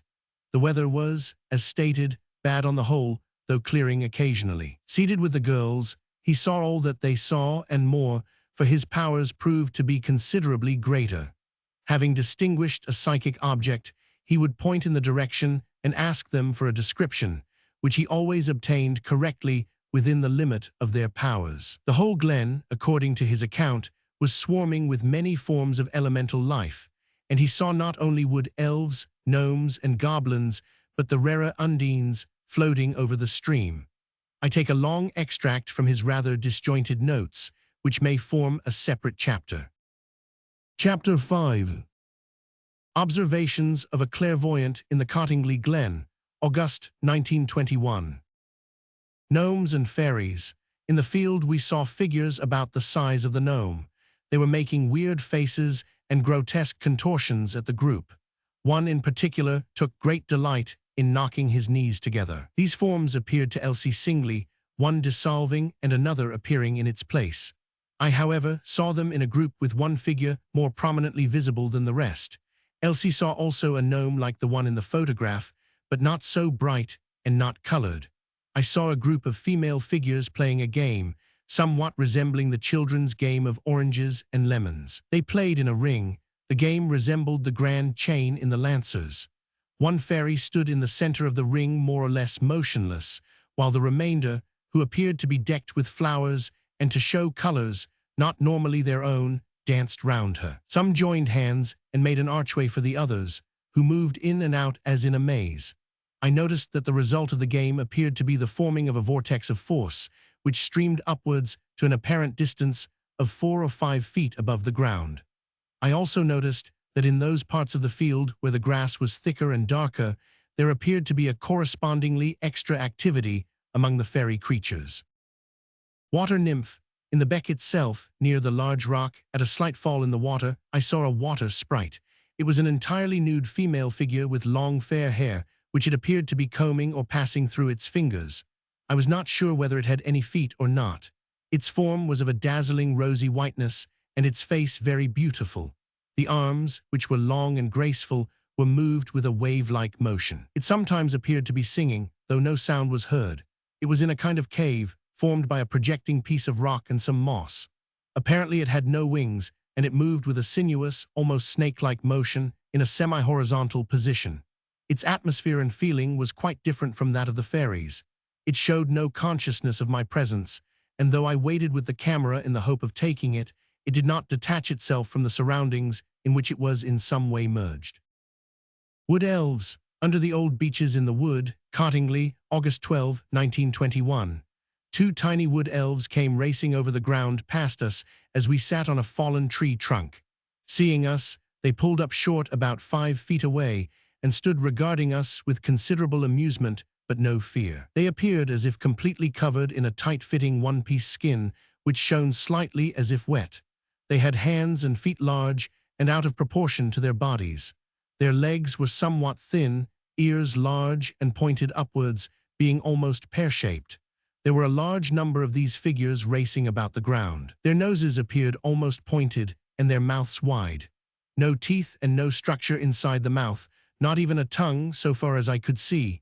It was as if the whole were made up of a piece of jelly.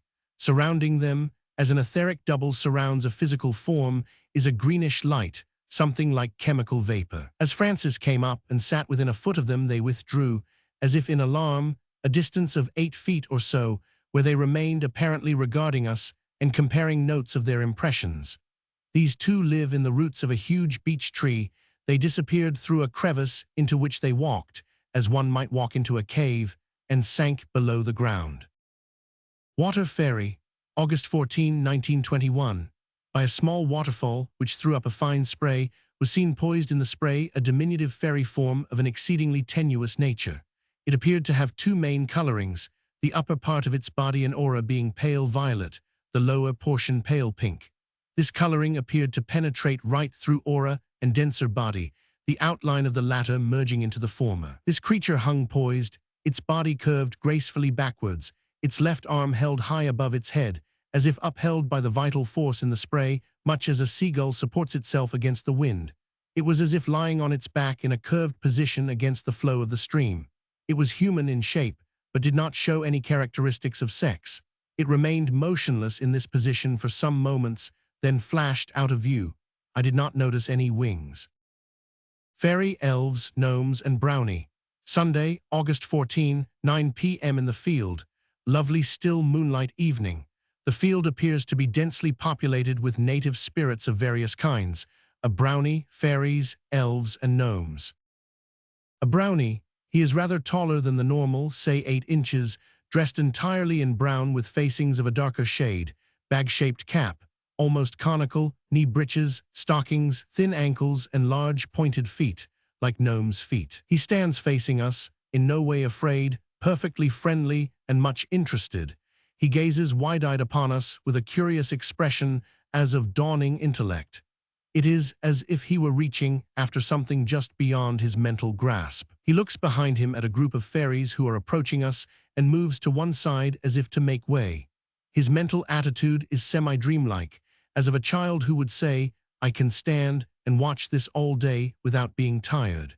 He clearly sees much of our auras and is strongly affected by our emanations. Fairies. Francis sees tiny fairies dancing in a circle, the figures gradually expanding in size till they reached 18 inches, the ring widening in proportion. Elsie sees a vertical circle of dancing fairies flying slowly round. As each one touched the grass, he appeared to perform a few quick steps, and then continued his slow motion round the circle. The fairies who are dancing have long skirts, through which their limbs can be seen. Viewed astrally, the circle is bathed in golden yellow light, with the outer edges of many hues, violet predominating. The movement of the fairies is reminiscent of that of the great wheel at Earl's Court. The fairies float very slowly, remaining motionless as far as bodies and limbs are concerned, until they come round to the ground again. There is a tinkling music accompanying all this. It appears to have more of the aspect of a ceremony than a game. Francis sees 2 fairy figures performing as if on the stage, one with wings, one without. Their bodies shine with the effect of rippling water in the sun. The fairy without wings has bent over backwards like a contortionist till its head touches the ground, while the winged figure bends over it. Francis sees a small punch-like figure, with a kind of Welsh hat, doing a kind of dancing by striking its heel on the ground, and at the same time raising his hat and bowing. Elsie sees a flower fairy, like a carnation in shape, the head appearing where the stalk touches the flower, and the green sepals forming a tunic from which the arms protrude, while the petals form a skirt, below which are rather thin legs. It is tripping across the grass. Its coloring is pink like a carnation in a pale, suffused sort of way, written by the light of the moon. I see couples a foot high, female and male, dancing in a slow waltz-like motion in the middle of the field. They appear even to reverse. They are clothed in etheric matter and rather ghost-like in appearance. Their bodies are outlined with grey light and show little detail. Elsie sees a small imp reminiscent of a monkey revolving slowly round a stalk to the top of which he was clinging. He has an impish face and is looking our way as if performing for our benefit. The brownie appears during all this to have taken upon himself the duties of showman. I see what may be described as a fairy fountain about 20 feet ahead. It is caused by an uprush of fairy force from the ground, and spreading fishtail fashion higher into the air, it is many-hued. This was also seen by Francis. Monday, August 15, in the field. I saw 3 figures racing from the field into the wood, the same figures previously seen in the wood. When about a distance of 10 yards from the wall, they leapt over it into the wood and disappeared. Elsie sees in center of field a very beautiful fairy figure, somewhat resembling a figure of Mercury, without winged sandals, but has fairy wings. Nude, light curly hair, kneeling down in a dark clump of grass, with its attention fixed on something in the ground. It changes its position. First it is sitting back on its heels, and then it is rising to its full kneeling height. Much larger than usual, probably 18 inches high. It waves its arms over some object on the ground. It has picked up something from the ground, as I think a baby, and holds it to its breast and seems to be praying. Has Greek features and resembles a Greek statue, like a figure out of a Greek tragedy. Tuesday, August 16, 10 p.m. in the field, by the light of a small photographic lamp.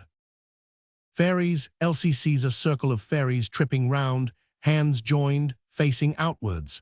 A figure appears in the center of the ring, at the same time the fairies faced inwards. Goblins. A group of goblins came running towards us from the wood to within 15 feet of us. They differ somewhat from the wood elves, having more the look of gnomes, though they are smaller, being about the size of small brownies.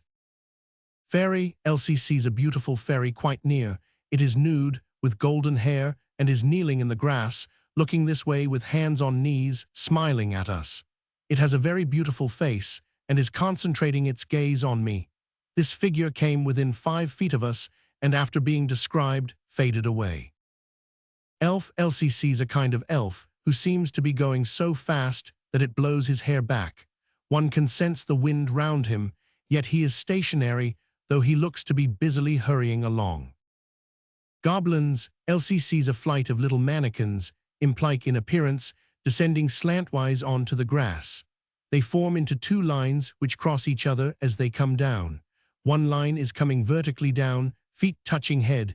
The other comes across them shoulder to shoulder. On reaching the ground, they all run off in different directions, all serious, as if intent upon some business. The elves from the wood appear to be chiefly engaged in racing across the field, though no other purpose appears to be served by their speed or presence. Few of them pass near us without pulling up to stare. The elves seem to be the most curious of all the fairy creatures. Francis sees 3 and calls them goblins. Fairy. A blue fairy. A fairy with wings and general coloring of sea blue and pale pink. The wings are webbed and marked in varying colors like those of a butterfly. The form is perfectly modeled and practically nude. A golden star shines in the hair. The fairy is a director, though not apparently with any band for the present. Fairy band. There has suddenly arrived in the field a fairy director with a band of fairy people. Their arrival causes a bright radiance to shine in the field, visible to us 60 yards away. She is very autocratic and definite in her orders, holding unquestioned command. They spread themselves out into a gradually widening circle around her, and as they do so, a soft glow spreads out over the grass. They are actually vivifying and stimulating the growth in the field. This is a moving band which arrives in this field swinging high over the tree tops as if from a considerable distance. Inside a space of 2 minutes, the circle has spread to approximately 12 feet wide and is wonderfully radiant with light. Each member of the band is connected to the leader by a thin stream of light. These streams are of different color, though chiefly yellow, deepening to orange. They meet in the center, merging in her aura, and there is a constant flow backwards and forwards among them. The form produced by this is something like an inverted fruit dish, with the central fairy as the stem, and the lines of light which flow in a graceful even curve forming the sides of the bowl. This party is in intense activity, as if it had much to do and little time in which to do it. The director is vivified and instructed from within herself, and appears to have her consciousness seated upon a more subtle plane than that upon which she is working. Fairy. Elsie sees a tall and stately fairy come across the field to a clump of harebells. It is carrying in its arms something which may be a baby fairy, wrapped in gauzy substance. It lays this in the clump of harebells and kneels down as though stroking something, and after a time fades away. We catch impressions of 4-footed creatures being ridden by winged figures who are thin and bend over their mounts like jockeys. It is no known animal which they bestride, having a face something like that of a caterpillar. Amongst this fairy activity, which appears all over the field, one glimpses an occasional gnome-like form walking with serious mien across the field, whilst the wood elves and other imp-like forms run about amongst their more seriously employed fairy kind. All 3 of us keep seeing weird creatures as of elemental essence. Elsie sees about a dozen fairies moving towards us in a crescent-shaped flight. As they drew near, she remarked with ecstasy upon their perfect beauty of form. Even while she did so, they became as ugly as sin, as if to give the lie to her words. They all leered at her and disappeared. In this episode, it may be that one contacts a phase of the antagonism, and dislike which so many of the fairy creatures feel for humans at this stage of evolution. Francis saw 7 wee fairies quite near, weird little figures, lying face downwards. In the glen, 18th, 2 p.m., Francis sees a fairy as big as herself, clothed in tights and a garment scalloped round the hips. The whole is tight-fitting and flesh-colored. She has very large wings which she opens above her head. Then she raises her arms from her side up above her head and waves them gracefully in the air. She has a very beautiful face with an expression as if inviting Francis into fairyland. Her hair is apparently bobbed and her wings are transparent. Golden Fairy, one specially beautiful one, has a body clothed in iridescent shimmering golden light. She has tall wings, each of which is almost divided into upper and lower portions. The lower portion, which is smaller than the upper, appears to be elongated to a point like the wings of certain butterflies.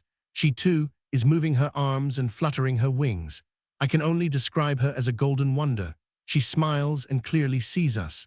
She places her finger on her lips. She remains watching us with smiling countenance in amongst the leaves and branches of the willow.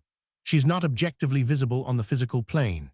She points with her right hand, moving it in a circle round her feet, and I see a number, perhaps 6 or 7, cherubs' winged faces. These appear to be held in shape by some invisible will. She has cast a fairy spell over me, completely subjugating the mental principle, leaves me staring wild-eyed in amongst the leaves and flowers. An elf-like creature runs up the slanting branch of the willow from the ground where the fairy stands. He is not a very pleasant visitor. I should describe him as distinctly low class. Chapter 6. Independent Evidence for Fairies. By a curious coincidence, if it be indeed a coincidence, at the moment when the evidence for the actual existence of fairies was brought to my notice, I had just finished an article dealing with the subject, in which I gave particulars of a number of cases where such creatures were said to have been seen, and showed how very strong were the reasons for supposing that some such forms of life exist. I now reproduce this article, and I add to it another chapter containing fresh evidence which reached me after the publication of the photographs in the Strand magazine.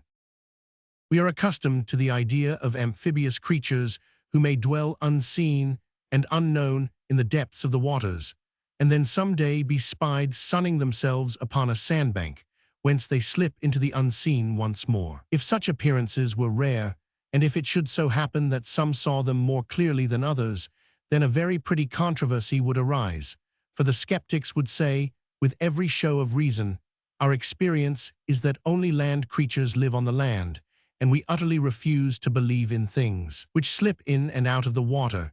If you will demonstrate them to us, we will begin to consider the question. Faced by so reasonable an opposition, the others could only mutter that they had seen them with their own eyes, but that they could not command their movements. The skeptics would hold the field. Something of the sort may exist in our psychic arrangements. One can well imagine that there is a dividing line, like the water edge. This line, depending upon what we vaguely call a higher rate of vibrations. Taking the vibration theory as a working hypothesis, one could conceive that by raising or lowering the rate, the creatures could move from one side to the other of this line of material visibility, as the tortoise moves from the water to the land, returning for refuge to invisibility as the reptile scuttles back to the surf. This, of course, is supposition, but intelligent supposition based on the available evidence is the pioneer of science, and it may be that the actual solution will be found in this direction. I am alluding now not to spirit return, where 70 years of close observation has given us some sort of certain and definite laws, but rather to those fairy and phantom phenomena which have been endorsed by so many ages, and still, even in these material days, seem to break into some lives in the most unexpected fashion. Victorian science would have left the world hard and clean and bare, like a landscape in the moon. But this science is in truth but a little light in the darkness, and outside that limited circle of definite knowledge, we see the loom and shadow of gigantic and fantastic possibilities around us, throwing themselves continually across our consciousness in such ways that it is difficult to ignore them. There is much curious evidence of varying value concerning these borderland forms, which come or go either in fact or imagination, the latter most frequently, no doubt. And yet there remains a residue which, by all human standards, should point to occasional fact. Lest I should be too diffuse, I limit myself in this essay to the fairies, and passing all the age-long tradition, which is so universal and consistent, come down to some modern instances which make one feel that this world is very much more complex than we had imagined, and that there may be upon its surface some very strange neighbors who will open up inconceivable lines of science for our posterity, especially if it should be made easier for them, by sympathy or other help, to emerge from the deep and manifest upon the margin. Taking a large number of cases which lie before me, there are 2 points which are common to nearly all of them. One is that children claim to see these creatures far more frequently than adults. This may possibly come from greater sensitiveness of apprehension, or it may depend upon these little entities having less fear of molestation from the children. The other is that more cases are recorded in which they have been seen in the still, shimmering hours of a very hot day than at any other time.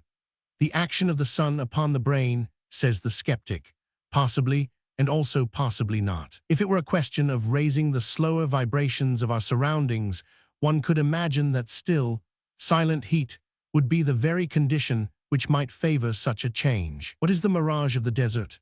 What is that scene of hills and lakes which a whole caravan can see while it faces in a direction where for 1,000 miles of desert there is neither hill nor lake, nor any cloud or moisture to produce refraction?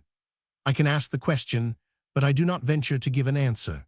It is clearly a phenomenon which is not to be confused with the erect or often inverted image which is seen in a land of clouds and of moisture. If the confidence of children can be gained and they are led to speak freely, it is surprising how many claim to have seen fairies. My younger family consists of 2 little boys and 1 small girl, very truthful children, each of whom tells with detail the exact circumstances and appearance of the creature. To each it happened only once, and in each case it was a single little figure, twice in the garden, once in the nursery. Inquiry among friends shows that many children have had the same experience, but they close up at once when met by ridicule and incredulity. Sometimes the shapes are unlike those which they would have gathered from picture books. Fairies are like nuts and moss, says one child in Lady Glenconner's charming study of family life. My own children differ in the height of the creatures, which may well vary, but in their dress they are certainly not unlike the conventional idea, which, after all, may also be the true one. A view of the beck in 1921. The 2 girls near the spot where the leaping fairy was taken in 1920. There are many people who have a recollection of these experiences of their youth and try afterwards to explain them away on material grounds which do not seem adequate or reasonable. Thus, in his excellent book on folklore, the Rev. S. Baringgood gives us a personal experience which illustrates several of the points already mentioned. In the year 1838, he says, when I was a small boy of 4 years old, we were driving to Montpelier on a hot summer day over the long straight road that traverses a pebble and rubble-strewn plain, on which grows nothing save a few aromatic herbs. I was sitting on the box with my father when, to my great surprise, I saw legions of dwarfs of about 2 feet high running along beside the horses. Some sat laughing on the pole, some were scrambling up the harness to get on the backs of the horses. I remarked to my father what I saw when he abruptly stopped the carriage and put me inside beside my mother, where, the conveyance being closed, I was out of the sun. The effect was that, little by little, the host of imps diminished in number till they disappeared altogether. Here certainly the advocates of sunstroke have a strong, though by no means a final, case. Mr. Baringgood's next illustration is a sounder one.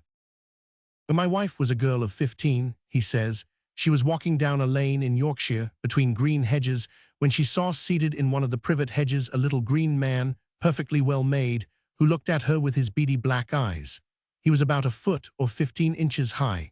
She was so frightened that she ran home. She remembers that it was a summer day. A girl of 15 is old enough to be a good witness, and her flight and the clear detail of her memory point to a real experience. Again, we have the suggestion of a hot day. Baringgood has yet a third case.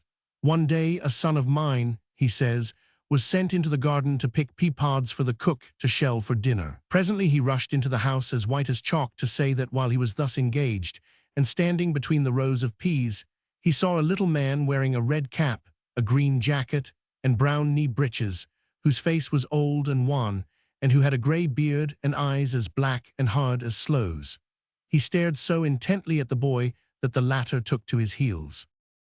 Here again the pea-pods show that it was summer, and probably in the heat of the day. Once again the detail is very exact and corresponds closely, as I shall presently show, to some independent accounts. Mr. Baringgood is inclined to put all these down to the heat, conjuring up the familiar pictures of fairy books, but some further evidence may cause the reader to doubt this explanation. Let us compare with these stories the very direct evidence of Mrs. Violet Tweedale, whose courage in making public the result of her own remarkable psychic faculties should meet with recognition from every student of the subject. Our descendants will hardly realize the difficulty which now exists of getting first-hand evidence with names attached, for they will have outgrown the state when the cry of fake and fraud and dupe is raised at once against any observer, however honorable and moderate, by people who know little or nothing of the subject. Mrs. Tweedale says, "I had a wonderful little experience some 5 years ago which proved to me the existence of fairies. One summer afternoon I was walking alone along the avenue of Lupton House, Devonshire. It was an absolutely still day, not a leaf moving, and all nature seemed to sleep in the hot sunshine. A few yards in front of me my eye was attracted by the violent movements of a single long blade-like leaf of a wild iris. This leaf was swinging and bending energetically, while the rest of the plant was motionless. Expecting to see a field mouse astride it, I stepped very softly up to it. What was my delight to see a tiny green man. He was about 5 inches long and was swinging back downwards. His tiny green feet, which appeared to be green-booted, were crossed over the leaf, and his hands, raised behind his head, also held the blade. I had a vision of a merry little face and something red in the form of a cap on the head. For a full minute he remained in view, swinging on the leaf. Then he vanished. Since then I have several times seen a single leaf moving violently while the rest of the plant remained motionless, but I have never again been able to see the cause of the movement." Here the dress of the fairy, green jacket and red cap, is exactly the same as was described independently by Baringgood's son, and again we have the elements of heat and stillness. It may be fairly answered that many artists have drawn the fairies in such a dress, and that the colors may in this way have been impressed upon the minds of both observers. In the bending iris, we have something objective, however, which cannot easily be explained away as a cerebral hallucination, and the whole incident seems to me an impressive piece of evidence. A lady with whom I have corresponded, Mrs. H., who is engaged in organizing work of the most responsible kind, has had an experience which resembles that of Mrs. Tweedale. "My only sight of a fairy," she says, "was in a large wood in West Sussex about 9 years ago. He was a little creature about 1/2 foot high, dressed in leaves. The remarkable thing about his face was that no soul looked through his eyes. He was playing about in long grass and flowers in an open space." Once again summer is indicated. The length and color of the creature correspond with Mrs. Tweedale's account, while the lack of soul in the eyes may be compared with the hard eyes described by young Baringgood. One of the most gifted clairvoyants in England was the late Mr. Turvey of Bournemouth, whose book, The Beginnings of Seership, should be in the library of every student. Mr. Lonsdale of Bournemouth is also a well-known sensitive. The latter has given me the following account of an incident which he observed some years ago in the presence of Mr. Turvey. "I was sitting," says Mr. Lonsdale, "in his company in his garden at Branksome Park. We sat in a hut which had an open front looking on to the lawn. We had been perfectly quiet for some time, neither talking nor moving, as was often our habit. Suddenly I was conscious of a movement on the edge of the lawn, which on that side went up to a grove of pine trees. Looking closely, I saw several little figures dressed in brown peering through the bushes. They remained quiet for a few minutes and then disappeared. In a few seconds a dozen or more small people, about 2 feet in height, in bright clothes and with radiant faces, ran on to the lawn, dancing hither and thither. I glanced at Turvey to see if he saw anything and whispered, "Do you see them?" He nodded. These fairies played about, gradually approaching the hut. One little fellow, bolder than the others, came to a croquet hoop close to the hut, and using the hoop as a horizontal bar, turned round and round it, much to our amusement. Some of the others watched him, while others danced about, not in any set dance, but seemingly moving in sheer joy. This continued for 4 or 5 minutes, when suddenly, evidently in response to some signal or warning from those dressed in brown, who had remained at the edge of the lawn, they all ran into the wood. Just then, a maid appeared coming from the house with tea. Never was tea so unwelcome, as evidently its appearance was the cause of the disappearance of our little visitors. Mr. Lonsdale adds, "I have seen fairies several times in the New Forest, but never so clearly as this. Here also the scene is laid in the heat of a summer day, and the division of the fairies into 2 different sorts is remarkably borne out by the general descriptions." Knowing Mr. Lonsdale as I do to be a responsible, well-balanced, and honorable man, I find such evidence as this very hard to put to one side. Here at least the sunstroke hypothesis is negatived, since both men sat in the shade of the hut and corroborated the observation of the other.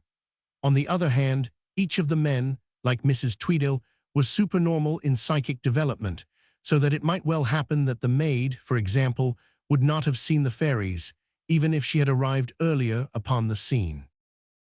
I know a gentleman belonging to one of the learned professions whose career as, let us say, a surgeon would not be helped if this article were to connect him with fairy lore.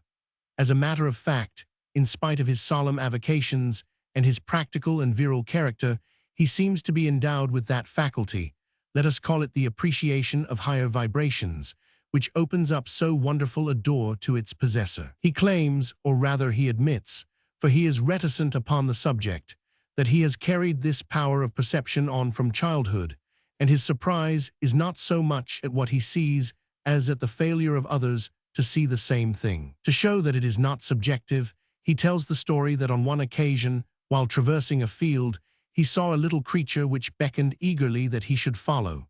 He did so, and presently saw his guide pointing with an air of importance to the ground. There, between the furrows, lay a flint arrowhead which he carried home with him as a souvenir of the adventure. Another friend of mine who claims to have the power of seeing fairies is Mr. Tom Tyrrell, the famous medium, whose clairvoyance and general psychic gifts are of the strongest character. I cannot easily forget how one evening in a Yorkshire hotel a storm of raps, sounding very much as if someone were cracking their fingers and thumb, broke out around his head, and how with his coffee cup in one hand he flapped vigorously with the other to warn off his inopportune visitors. In answer to my question about fairies, he says, "Yes, I do see these little pixies or fairies. I have seen them scores of times, but only in the woods and when I do a little fasting. They are a very real presence to me. What are they? I cannot say. I can never get nearer to the beggars than 4 or 5 yards. They seem afraid of me and then scamper off up the trees like squirrels. I dare say if I were to go in the woods oftener, I would perhaps gain their confidence more. They are certainly like human beings, only very small, say about 12 or 15 inches high. I have noticed they are brown in color, with fairly large heads and standing-up ears, out of proportion to the size of their bodies and bandy legs. I am speaking of what I see. I have never come across any other clairvoyant who has seen them, though I have read that many do so. Probably they have something to do with nature processes. The males have very short hair, and the females have rather long, straight hair. The idea that these little creatures are occupied in consciously furthering nature's projects, very much, I suppose, as the bee carries pollen, is repeated by the learned Dr. Vanstone, who combines great knowledge of theory with some considerable experience, though a high development of intellect is, in spite of Swedenborg's example, a bar to psychic perception. This would show, if it is correct, that we may have to return to the classical conception of something in the nature of naiads and fauns and spirits of the trees and groves. Dr. Vanstone, whose experiences are on the borderland between what is objective and what is sensed without being actually seen, writes to me, "I have been distinctly aware of minute intelligent beings in connection with the evolution of plant forces, particularly in certain localities, for instance, in Ecclesbourne Glen. Pond life yields to me the largest and best sense of fairy life, and not the floral world. I may be only clothing my subjective consciousness with unreal objective imaginations, but they are real to me as sentient, intelligent beings, able to communicate with us in varying distinctness. I am inclined to think that elemental beings are engaged, like factory hands, in facilitating the operation of nature's laws. Another gentleman who claims to have this most remarkable gift is Mr. Tom Charman, who builds for himself a shelter in the New Forest and hunts for fairies as an entomologist would for butterflies. In answer to my inquiries, he tells me that the power of vision came to him in childhood, but left him for many years, varying in proportion with his own nearness to nature. According to this seer, the creatures are of many sizes, varying from a few inches to several feet. They are male, female, and children.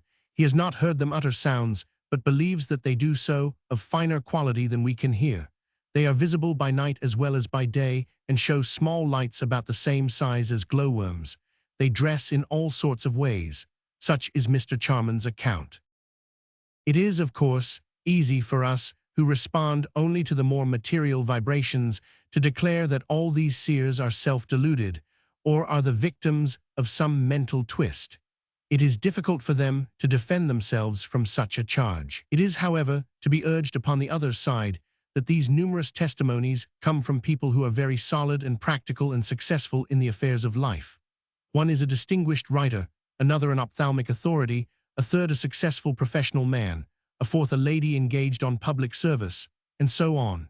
To wave aside the evidence of such people on the ground that it does not correspond with our own experience is an act of mental arrogance which no wise man will commit. It is interesting to compare these various contemporary and first-hand accounts of the impressions which all these witnesses have received. I have already pointed out that the higher vibrations which we associate with hot sunshine, and which we actually seem to see in the shimmer of noontide, is associated with many of the episodes. Apart from this, it must be admitted that the evidence is on the whole irregular. We have creatures described which range from 5 inches to 2.5 feet.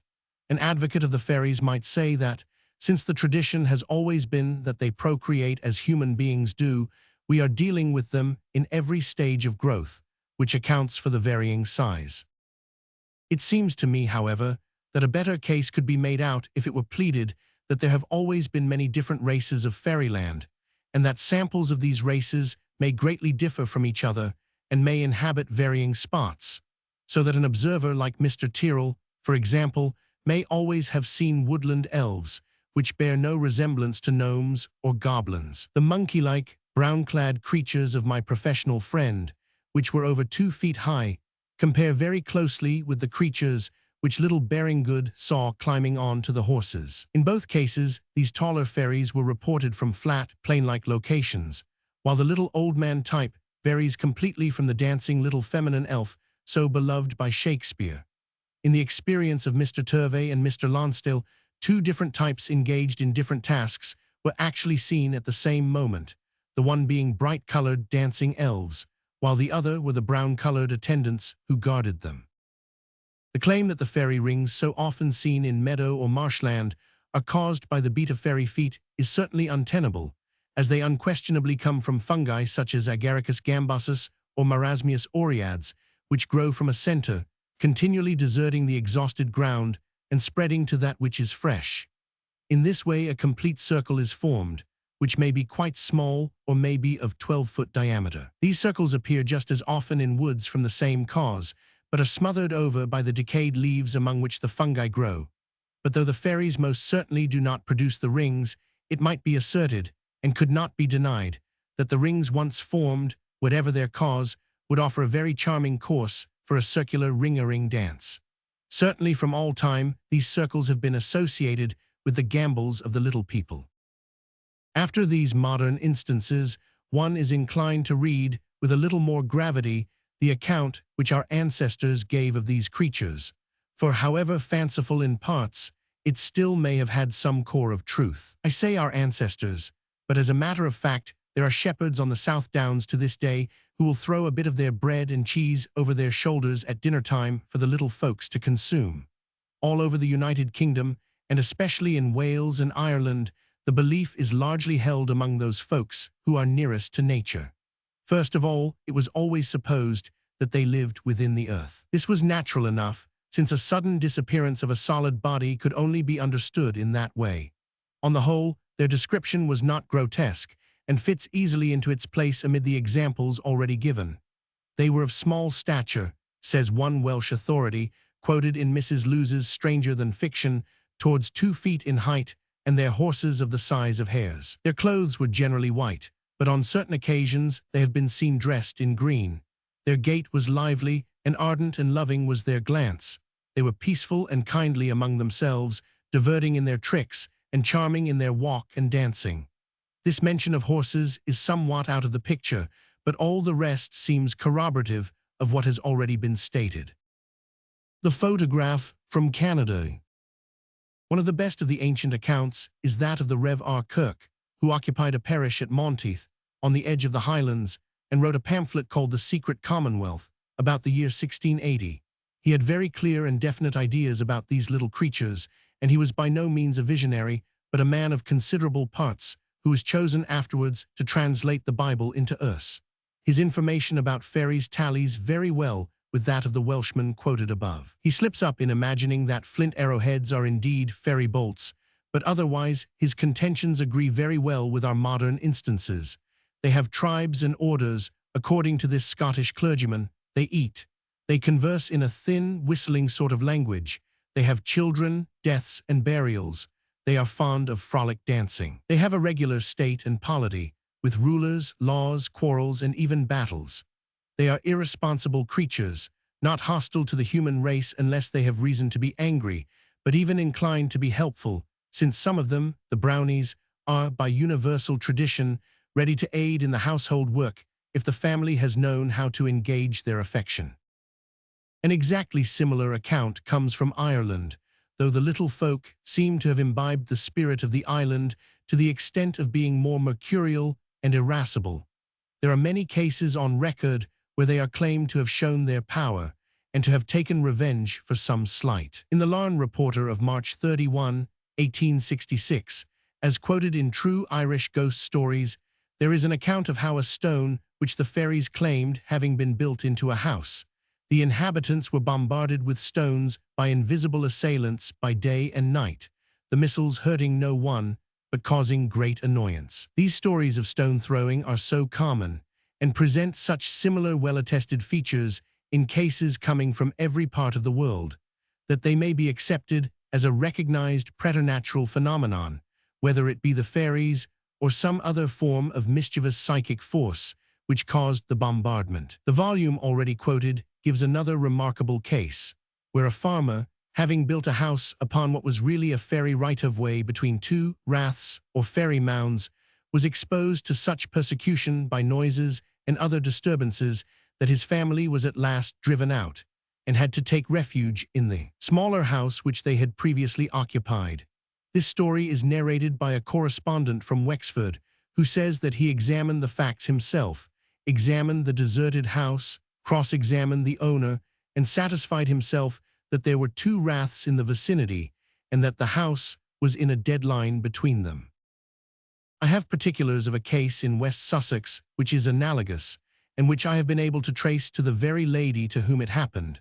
This lady desired to make a rock garden, and for this purpose got some large boulders from a field hard by, which had always been known as the Pixie Stones, and built them into her new rockery. One summer evening, this lady saw a tiny gray woman sitting on one of the boulders. The little creature slipped away when she knew that she had been observed. Several times she appeared upon the stones. Later the people in the village asked if the stones might be moved back to the field, as, they said, they are the Pixie Stones, and if they are removed from their place, misfortunes will happen to the village. The stones were restored. But supposing that they actually do exist, what are these creatures? That is a subject upon which we can speculate only with more or less plausibility. Mr. David Gow, editor of Light, and a considerable authority upon psychic matters, had first formed the opinion that they were simply ordinary human spirits, seen, as it were, at the wrong end of a clairvoyant telescope, and therefore very minute. A study of the detailed accounts of their varied experience caused him to alter his view, and to conclude that they are really life forms which have developed along some separate line of evolution, and which for some morphological reason have assumed human shape in the strange way in which nature reproduces her types, like the figures on the mandrake root or the frost ferns upon the window. In a remarkable book, A Wanderer in the Spirit Lands, published in 1896, the author, Mr. Farnese, under inspiration gives an account of many mysteries, including that of fairies. What he says fits in very closely with the facts that have been put forward and goes beyond them. He says, speaking of elementals, some are in appearance like the gnomes and elves who are said to inhabit mountain caverns. Such, too, are the fairies whom men have seen in lonely and secluded places. Some of these beings are of a very low order of life, almost like the higher order of plants, save that they possess independent motion. Others are very lively and full of grotesque, unmeaning tricks. As nations advance and grow more spiritual, these lower forms of life die out from the astral plane of that earth sphere, and succeeding generations begin at first to doubt, and then to deny that they ever had any existence. This is one plausible way of explaining the disappearance of the faun, the dryad, the naiad, and all the creatures which are alluded to with such familiarity in the classics of Greece and Rome.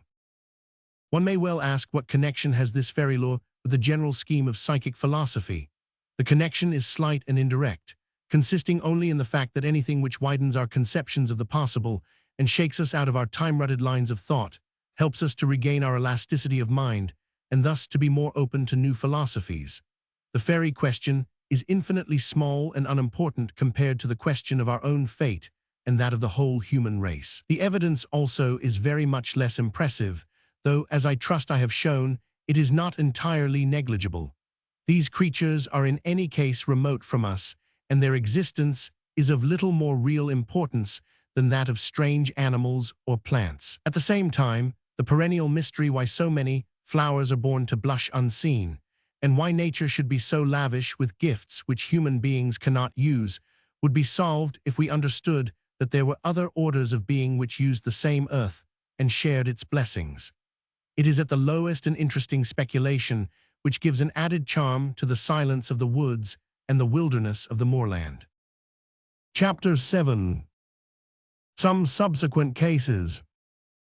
From the foregoing chapter, it will be clear that there was a good deal of evidence which cannot easily be brushed aside as to the existence of these little creatures before the discovery of the photographs. These various witnesses have nothing to gain by their testimony, and it is not tainted by any mercenary consideration. The same remark applies to a number of cases which were communicated to me after the appearance of the articles in the Strand. One or two were more or less ingenious practical jokes, but from the others I have selected some which appear to be altogether reliable. The gentleman whom I have already quoted under the name of Lancaster, he who was so doubtful as to the validity of the photographs, is himself a seer.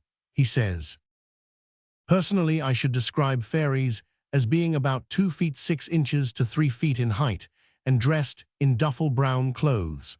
The nearest approach I can get to them is to say that they are spiritual monkeys. They have the active brains of monkeys, and their general instinct is to avoid mankind, but they are capable individually of becoming extremely attached to humans or a human, but at any time they may bite you like a monkey and repent immediately afterwards. They have thousands of years of collective experience, call it inherited memory if you like, but no reasoning faculties. They are just Peter Pan's children who never grow up." I remember asking one of our spirit group how one could get into touch with the brownies. He replied that when you could go into the woods and call the brown rabbits to you, the other brownies will also come to you. Speaking generally, I should imagine that anyone who has had any truck with fairies must have obeyed the scriptural injunction to become as a little child, i.e. he or she must be either simple or a Buddha. This last phrase is a striking one, and it is curiously confirmed by a gentleman named Matthews, writing on January 3, 1921, from San Antonio, Texas. He declared that his 3 daughters, now married women, could all see fairies before the age of puberty, but never after it. The fairies said to them, "We are not of the human evolution. Very few humans have ever visited us. Only old souls well advanced in evolution or in a state of sex innocence can come to us." This repeats independently the idea of Mr. Lancaster. These children seem to have gone into a trance state before they found themselves in the country of the fairies, a country of intelligent beings, very small, 12 to 18 inches high. According to their accounts, they were invited to attend banquets or celebrations, excursions on beautiful lakes, etc. Each child was able to entrance instantly. This they always did when they visited fairyland, but when the fairies came to them, which was generally in the twilight, they sat in chairs in normal state watching them dance. The father adds, "My own children learned in this way to dance, so that at local entertainments audiences were delighted, though they never knew from what source they learned." My correspondent does not say whether there is a marked difference between the European and the American type of fairy. No doubt, if these results are confirmed and followed up, there will be an exact classification in the future. If Bishop Leadbeater's clairvoyance can be trusted, there is, as will afterwards be shown, a very clear distinction between the elemental life of various countries, as well as many varieties in each particular country. One remarkable first-hand case of seeing fairies came from the Rev. Arnold J. Holmes. He wrote, "Being brought up in the Isle of Man, one breathed the atmosphere of superstition, if you like to call it, the simple, beautiful faith of the Manx fisher folk, the childlike trust of the Manx girls, who to this day will not forget the bit of wood and coal put ready at the side of the fireplace in case the little people call and need a fire. A good husband is the ultimate reward, and neglect in this respect a bad husband or no husband at all." The startling phenomena occurred on my journey home from Peel Town at night to St. Mark's, where I was incumbent. After passing Sir Hall Caine's beautiful residence, Greba Castle, my horse, a spirited one, suddenly stopped dead, and looking ahead I saw amid the obscure light and misty moonbeams what appeared to be a small army of indistinct figures, very small, clad in gossamer garments. They appeared to be perfectly happy, scampering and tripping along the road, having come from the direction of the beautiful sylvan glen of Greba and St. Trinian's roofless church. The legend is that it has ever been the fairies' haunt, and when an attempt has been made on 2 occasions to put a roof on, the fairies have removed all the work during the night, and for a century no further attempts have been made. It has therefore been left to the little people who claimed it as their own. I watched spellbound, my horse half mad with fear. The little happy army then turned in the direction of Witch's Hill and mounted a mossy bank. One little man of larger stature than the rest, about 14 inches high, stood at attention until all had passed him dancing, singing, with happy abandon, across the valley fields towards St. John's Mount. The wide distribution of the fairies may be judged by the following extremely interesting narrative from Mrs. Hardy, the wife of a settler in the Maori districts of New Zealand. After reading about what others have seen, I am encouraged to give you an experience of my own, which happened about 5 years ago. Will you please excuse my mentioning a few domestic details connected with the story? Our home is built on the top of a ridge. The ground was leveled for some distance to allow for sites for the house, buildings, lawns, etc. The ground on either side slopes steeply down to an orchard on the left, and shrubbery and paddock on the right, bounded by the main road. One evening, when it was getting dusk, I went into the yard to hang the tea towels on the clothesline. As I stepped off the veranda, I heard a sound of soft galloping coming from the direction of the orchard.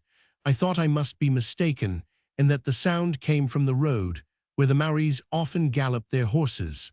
I crossed the yard to get the pegs and heard the galloping coming nearer. I walked to the clothesline and stood under it with my arms uplifted to peg the towel on the line, when I was aware of the galloping close behind me, and suddenly a little figure, riding a tiny pony, rode right under my uplifted arms. I looked round to see that I was surrounded by 8 or 10 tiny figures on tiny ponies like dwarf Shetlands. The little figure who came so close to me stood out quite clearly in the light that came from the window, but he had his back to it, and I could not see his face. The faces of the others were quite brown, also the ponies were brown. If they wore clothes, They were close-fitting like a child's jersey suit. They were like tiny dwarfs or children of about 2 years of age. I was very startled and called out, "Goodness, what is this?" I think I must have frightened them, for at the sound of my voice, they all rode through the rose trellis across the drive and down the shrubbery. I heard the soft galloping dying away into the distance and listened until the sound was gone, then went into the house. My daughter, who has had several psychic experiences, said to me, "Mother, how white and startled you look. What have you seen? And who were you speaking to just now in the yard?" I said, "I have seen the fairies ride."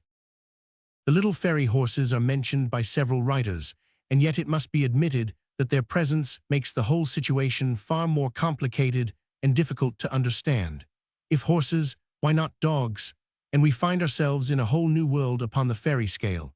I have convinced myself that there is overwhelming evidence for the fairies, but I have by no means been able to assure myself of these adjuncts. The following letter from a young lady in Canada, daughter of one of the leading citizens of Montreal and personally known to me, is interesting on account of the enclosed photograph here reproduced.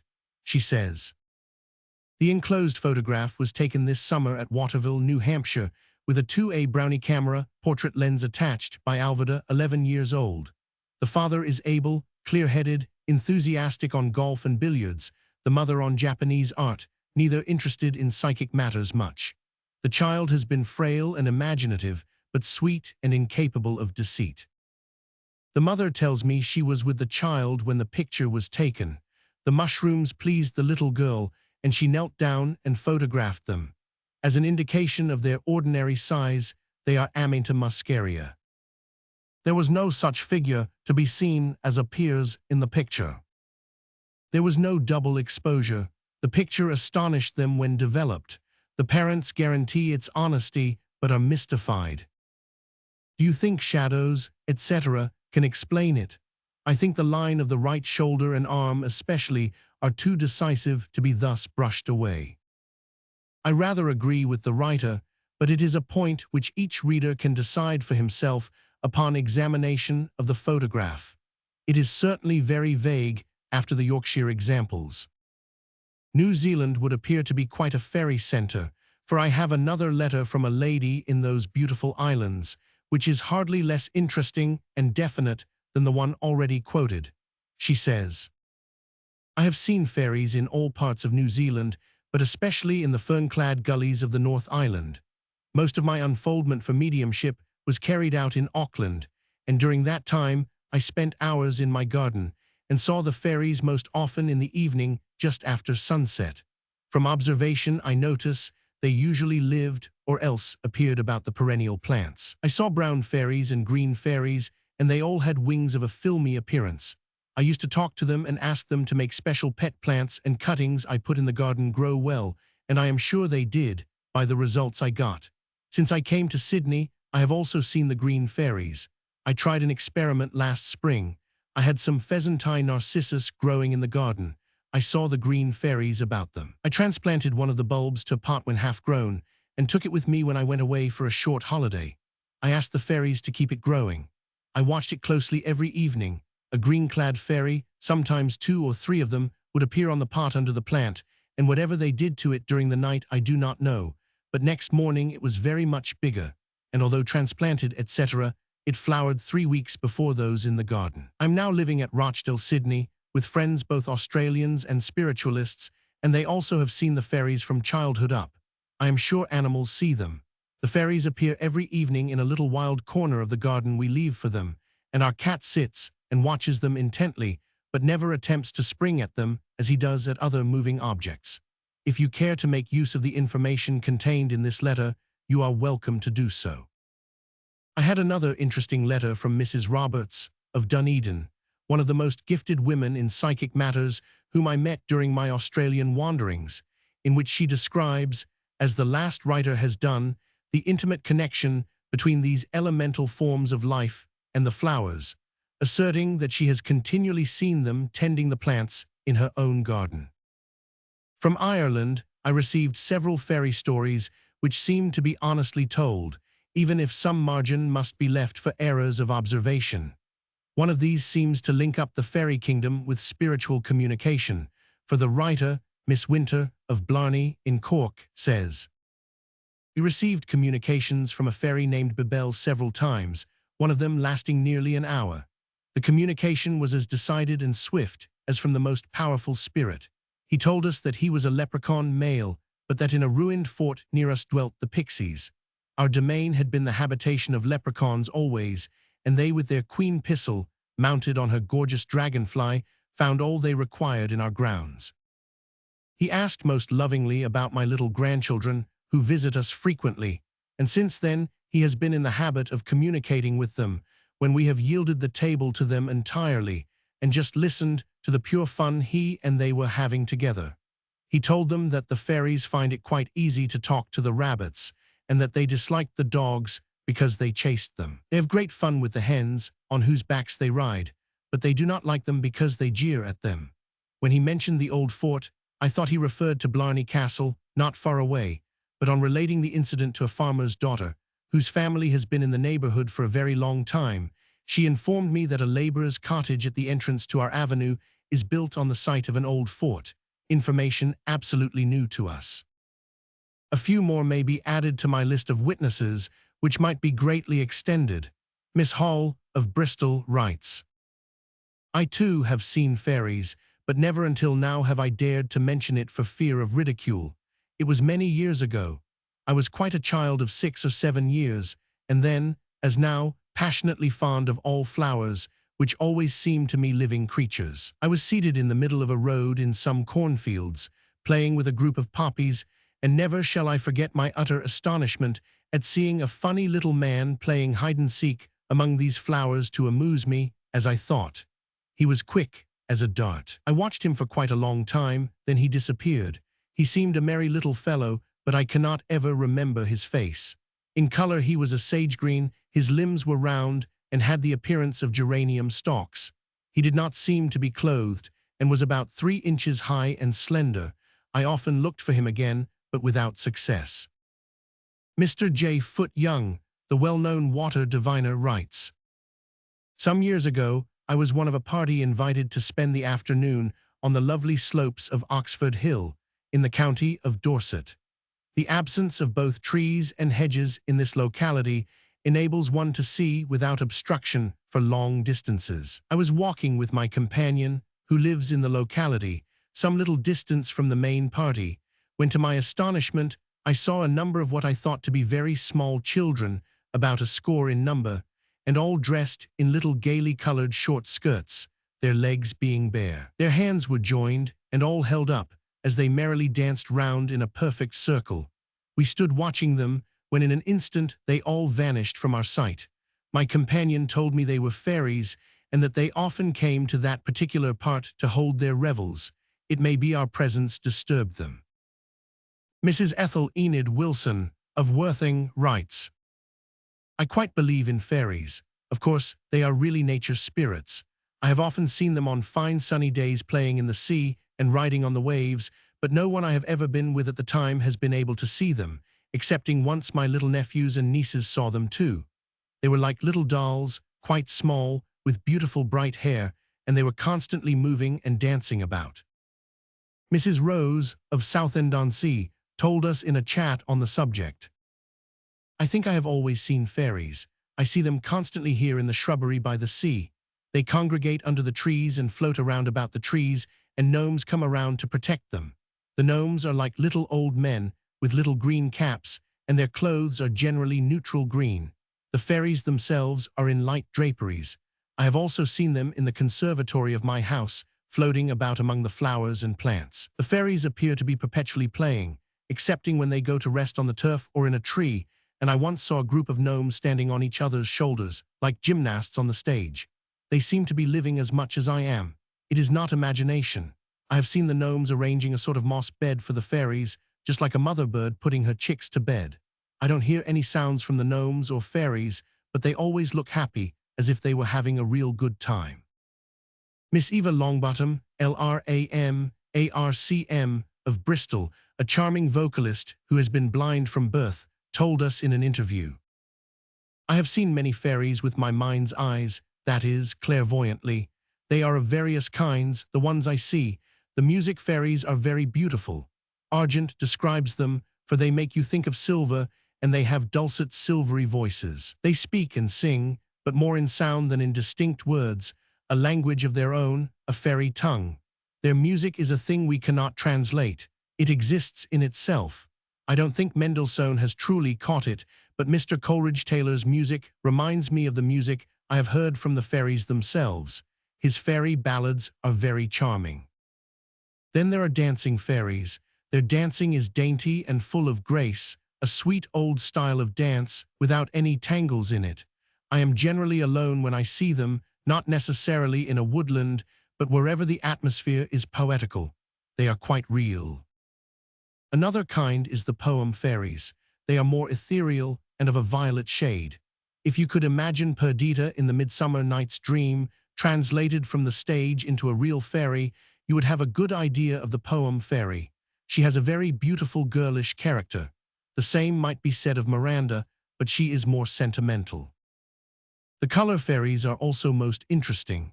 If you can imagine each color transformed into a fairy, you may get an idea of what they are like. They are in airy forms and dance and sing in the tone of their colors.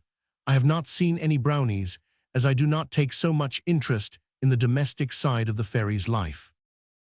When I was young, I had it so much impressed on me that fairies were imaginary beings that I would not believe in them.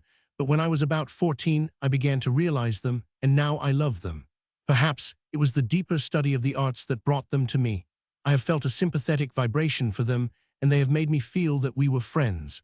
I have had a great deal of happiness and good fortune in my life, and perhaps I can attribute some of that to the fairies. These last examples I owe to Mr. John Lewis, editor of the Psychic Gazette, who collected them. I think I may fairly claim that if all of them be added to those which I have quoted in my original article, and these again be linked up with the Cottingley children and photographs, we are in a position to present our case with some confidence to the public. Chapter 8. The Theosophic View of Fairies.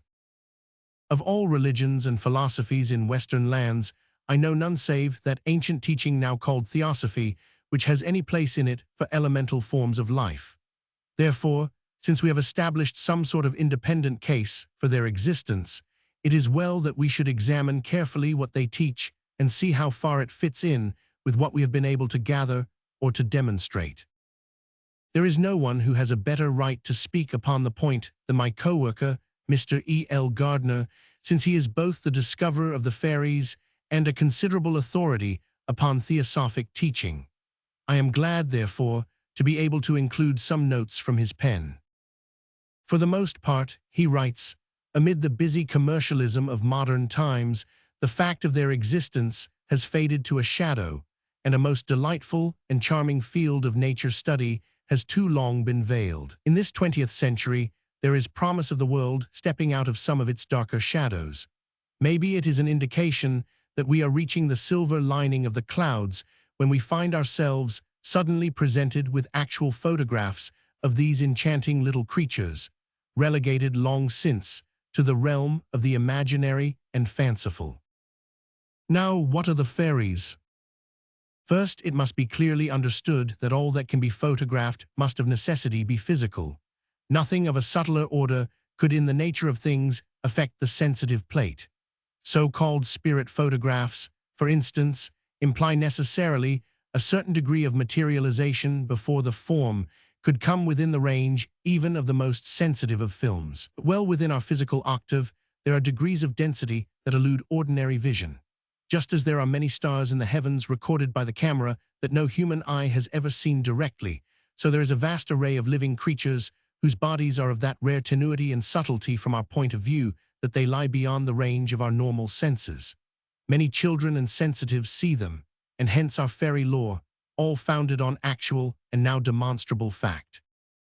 Fairies use bodies of a density that we should describe, in non-technical language, as of a lighter than gaseous nature, but we should be entirely wrong if we thought them in consequence unsubstantial.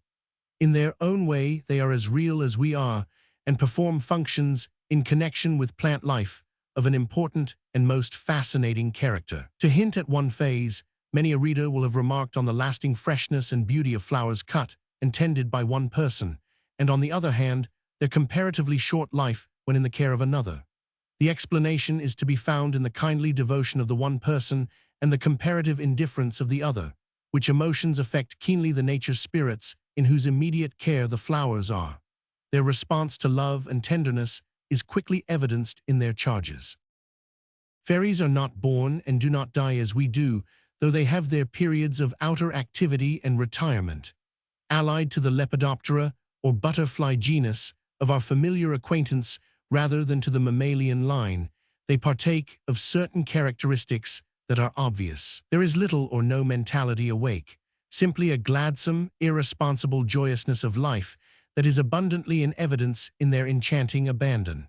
The diminutive human form, so widely assumed, is doubtless due, at least in a great measure, to the powerful influence of human thought, the strongest creative power in our cycle.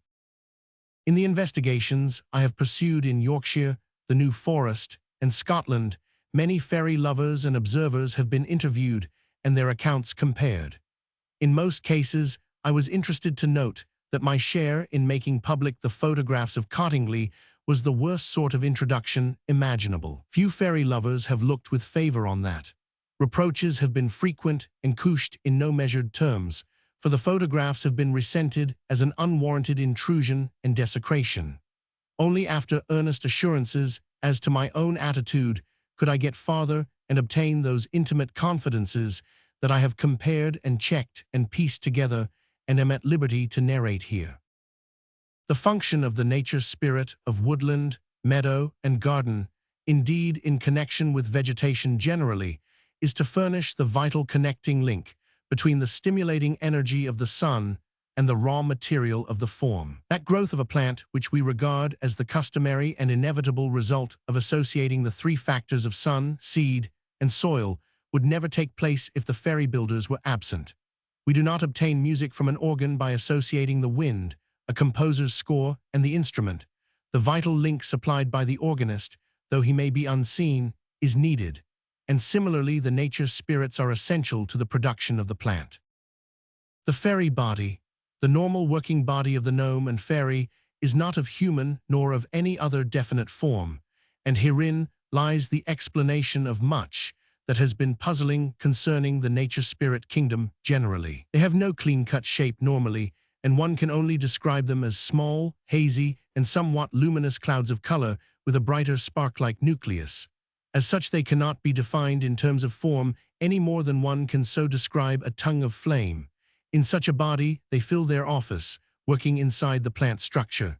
Magnetic is the only word that can describe their method. Instantly responsive to stimulus, they appear to be influenced from two directions, the physical outer conditions prevailing and an inner intelligent urge.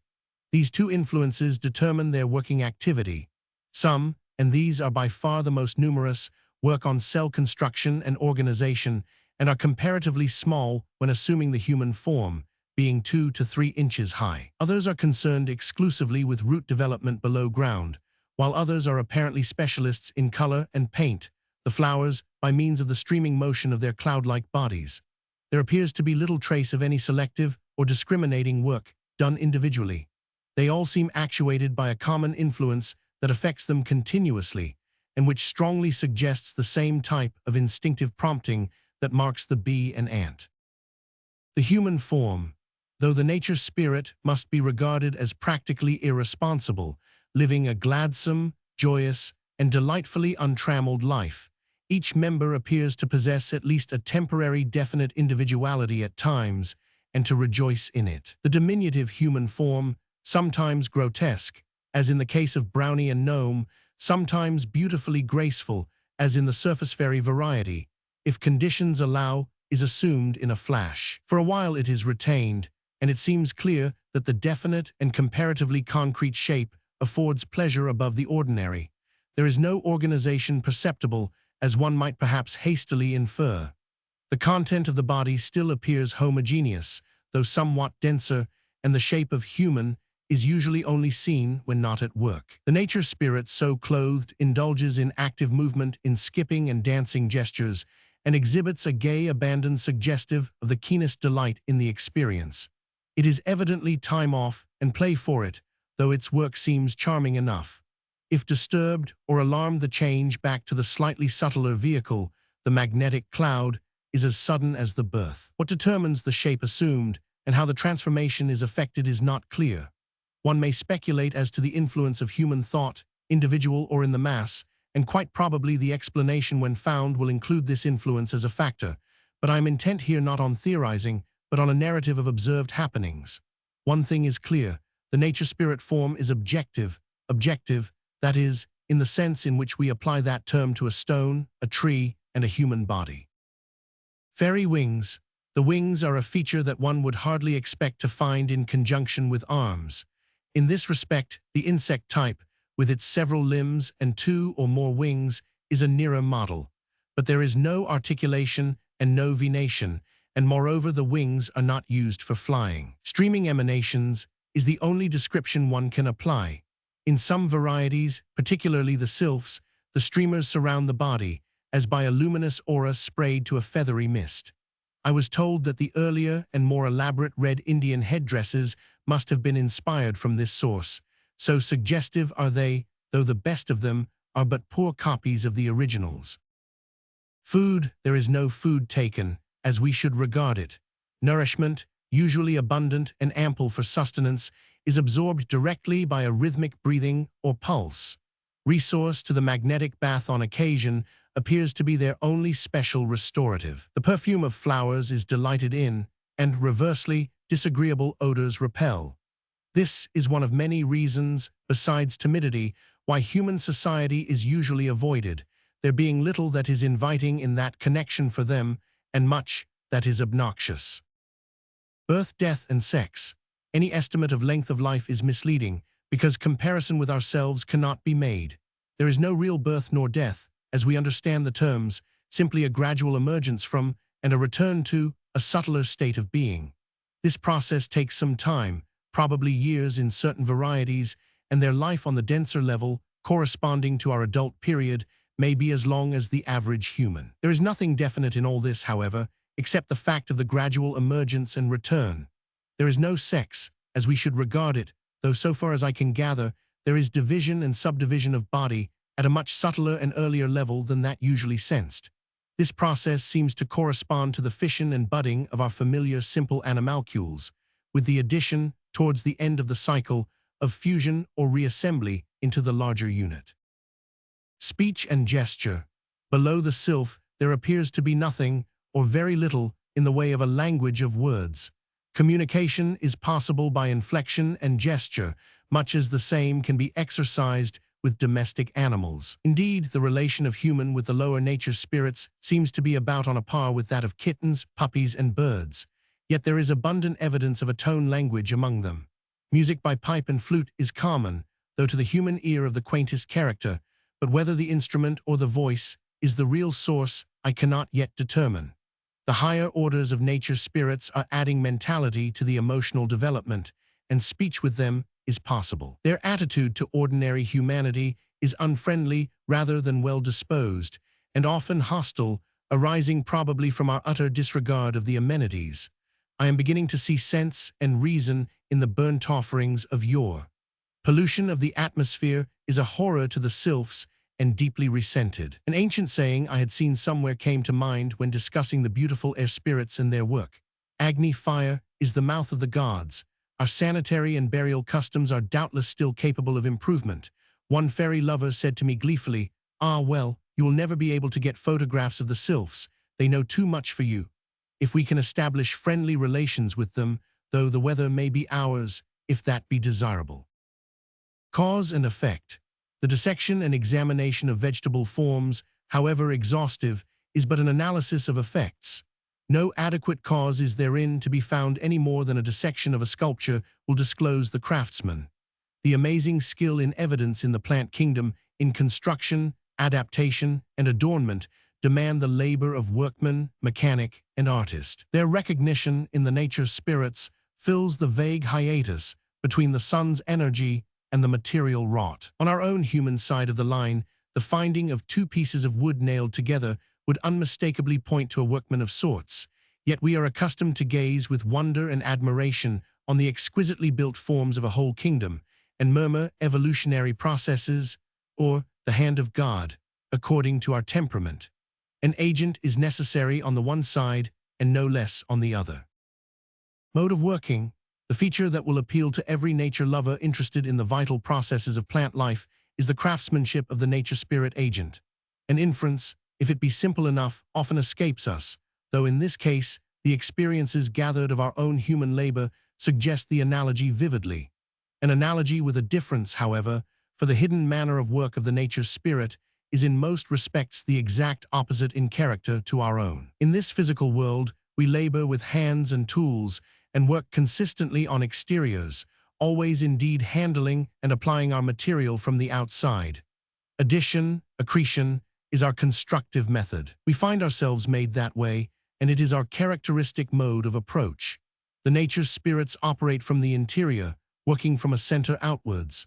Their aim appears to be to achieve an ever closer touch with the environment, and to that end, the driving urge of their activity is how best to adapt the means to their hand. It is easy to perceive the cause of variety in nature in view of this striving endeavor to organize the vehicle that the nature spirits use, and so gain in endless ways a closer touch.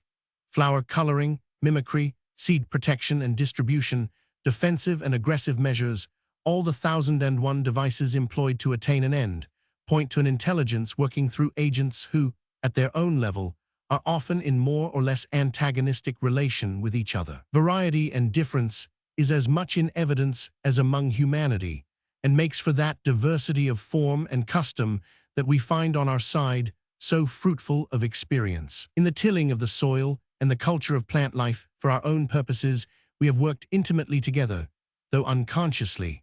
The efforts of nature spirits working by themselves without our assistance produce the wild flowers and berries of our woodlands and meadows, while partnership with the human yields a record of cultivated cereal, flower, and fruit, immensely richer. Plant consciousness. The relation of the nature spirit to the consciousness functioning through the vegetable kingdom generally is an interesting study too, for the twain appear quite separate.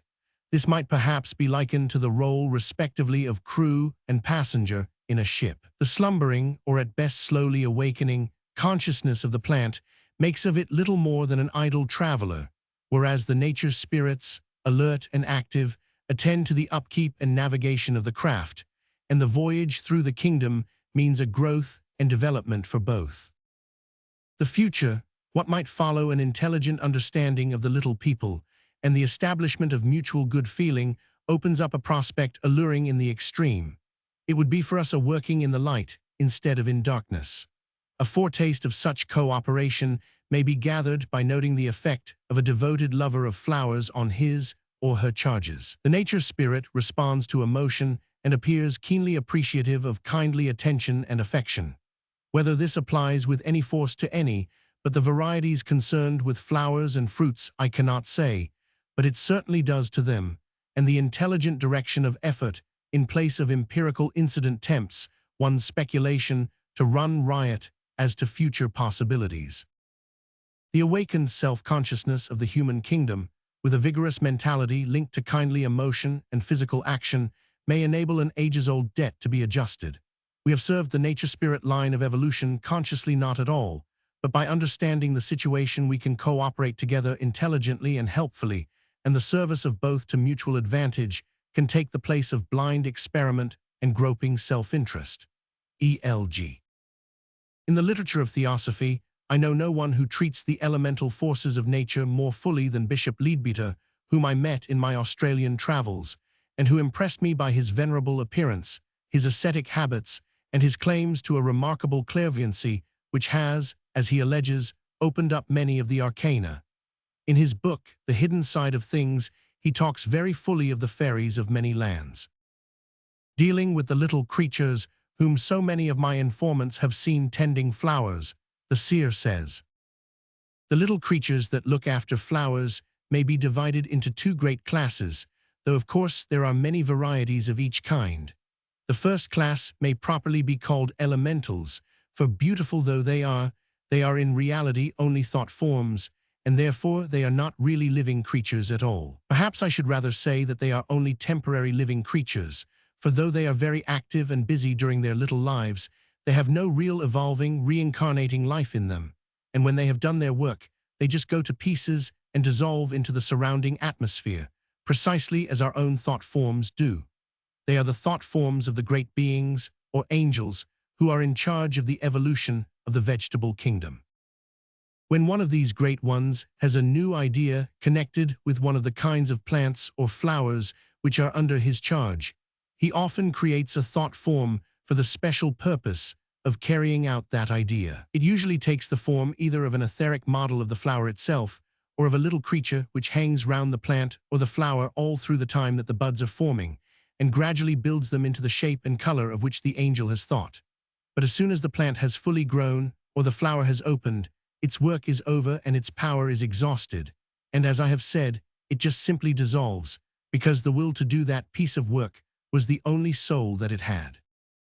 But there is quite another kind of little creature which is very frequently seen playing about with flowers, and this time it is a real nature spirit. There are many varieties of these also. One of the commonest forms is, as I have said, something very much like a hummingbird, and it may often be seen buzzing round the flowers much in the same way as a hummingbird or a bee does. These beautiful little creatures will never become human, because they are not in the same line of evolution as we are. The life which is now animating them has come up through grasses and cereals, such as wheat and oats, when it was in the vegetable kingdom, afterwards through ants and bees when it was in the animal kingdom. Now it has reached the level of these tiny nature spirits, and its next stage will be to ensoul some of the beautiful fairies with etheric bodies who live upon the surface of the earth. Later on they will become salamanders or fire spirits, and later still they will become sylphs or air spirits, having only astral bodies instead of etheric. Later still they will pass through the different stages of the great kingdom of the angels. Speaking of the national characteristics of fairies, he says with all the assurance of an actual observer, page 97. No contrast could well be more marked than that between the vivacious, rollicking, orange and purple or scarlet and gold mannequins who dance among the vineyards of Sicily, and the almost wistful gray and green creatures who move so much more sedately amidst the oaks and furze-covered heaths in Brittany, or the golden-brown, good people who haunt the hillsides of Scotland. In England, the emerald-green kind is probably the commonest, and I have seen it also in the woods in France and Belgium, in faraway Massachusetts, and on the banks of the Niagara River. The vast plains of the Dakotas are inhabited by a black and white kind, which I have not seen elsewhere, and California rejoices in a lovely white and gold species, which also appears to be unique. In Australia, the most frequent type is a very distinctive creature of a wonderful luminous sky-blue color, but there is a wide diversity between the etheric inhabitants of New South Wales or Victoria and those of tropical northern Queensland. These latter approximate closely to those of the Dutch Indies. Java seems specially prolific in these graceful creatures, and the kinds most common there are two distinct types, both monochromatic, one indigo blue with faint metallic gleamings, and the other a study in all known shades of yellow, quaint, but wonderfully effective and attractive. A striking local variety is gaudily ringed with alternate bars of green and yellow, like a football jersey. This ringed type is possibly a race peculiar to that part of the world, for I saw red and yellow similarly arranged in the Malay Peninsula, and green and white on the other side of the straits in Sumatra. That huge island also rejoices in the possession of a lovely pale heliotrope tribe, which I have seen before only in the hills of Ceylon. Down in New Zealand, their speciality is a deep blue shot with silver, while in the South Sea Islands one meets with a silvery white variety, which coruscates with all the colors of the rainbow, like a figure of mother of pearl. In India we find all sorts, from the delicate rose and pale green, or pale blue and primrose of the hill country, to the rich medley of gorgeously gleaming colors, almost barbaric in their intensity and profusion, which is characteristic of the plains. In some parts of that marvelous country, I have seen the black and gold type, which is more usually associated with the African desert, and also a species which resembles a statuette made out of a gleaming crimson metal, such as was the orichalcum of the Atlanteans. Somewhat akin to this last is a curious variety which looks as though cast out of bronze and burnished. It appears to make its home in the immediate neighborhood of volcanic disturbances, since the only places in which it has been seen so far are the slopes of Vesuvius and Etna, the interior of Java, the Sandwich Islands, the Yellowstone Park in North America, and a certain part of the North Island of New Zealand. Several indications seem to point to the conclusion that this is a survival of a primitive type and represents a sort of intermediate stage between the gnome and the fairy. In some cases, districts close together are found to be inhabited by quite different classes of nature spirits. For example, as has already been mentioned, the emerald green elves are common in Belgium, yet 100 miles away in Holland, hardly one of them is to be seen, and their place is taken by a sober-looking dark purple species. Very interesting indeed is his account of the Irish fairies. Speaking of a sacred mountain in Ireland, he says, "A curious fact is that altitude above the sea level seems to affect their distribution, those who belong to the mountains scarcely ever intermingling with those of the plains. I well remember, when climbing Slieve Naman, one of the traditionally sacred hills of Ireland, noticing the very definite lines of demarcation between the different types. The lower slopes, like the surrounding plains, were alive with the intensely active and mischievous little red and black race, which swarms all over the south and west of Ireland, being especially attracted to the magnetic centers established nearly 2,000 years ago by the magic-working priests of the old Milesian race to ensure and perpetuate their domination over the people by keeping them under the influence of the Great Illusion. After half an hour's climbing, however, not one of these red and black gentry was to be seen, but instead the hillside was populous with the gentler blue and brown type, which long ago owed special allegiance to the Tuatha De Danann. These also had their zone and their well-defined limits, and no nature spirit of either type ever ventured to trespass upon the space round the summit, sacred to the great green angels who have watched there for more than 2,000 years, guarding one of the centers of living force that link the past to the future of that mystic land of Erin. Taller far than the height of man, these giant forms, in color like the first new leaves of spring, soft, luminous, shimmering, indescribable, look forth over the world with wondrous eyes that shine like stars, full of the peace of those who live in the eternal, waiting with the calm certainty of knowledge until the appointed time shall come. One realizes very fully the power and importance of the hidden side of things when one beholds such a spectacle as that. For fuller information, the reader may well be referred to the original, published by the Theosophical Publishing House. The book is a storehouse of knowledge upon all occult matters, and certainly the details concerning the fairies fit in remarkably well with the information from other sources. I have now laid before the reader the full circumstances in connection with the 5 successful photographs taken at Cottingley. I have added the experience of a clairvoyant officer in the company of the girls upon the 3rd and unsuccessful attempt to get photographs.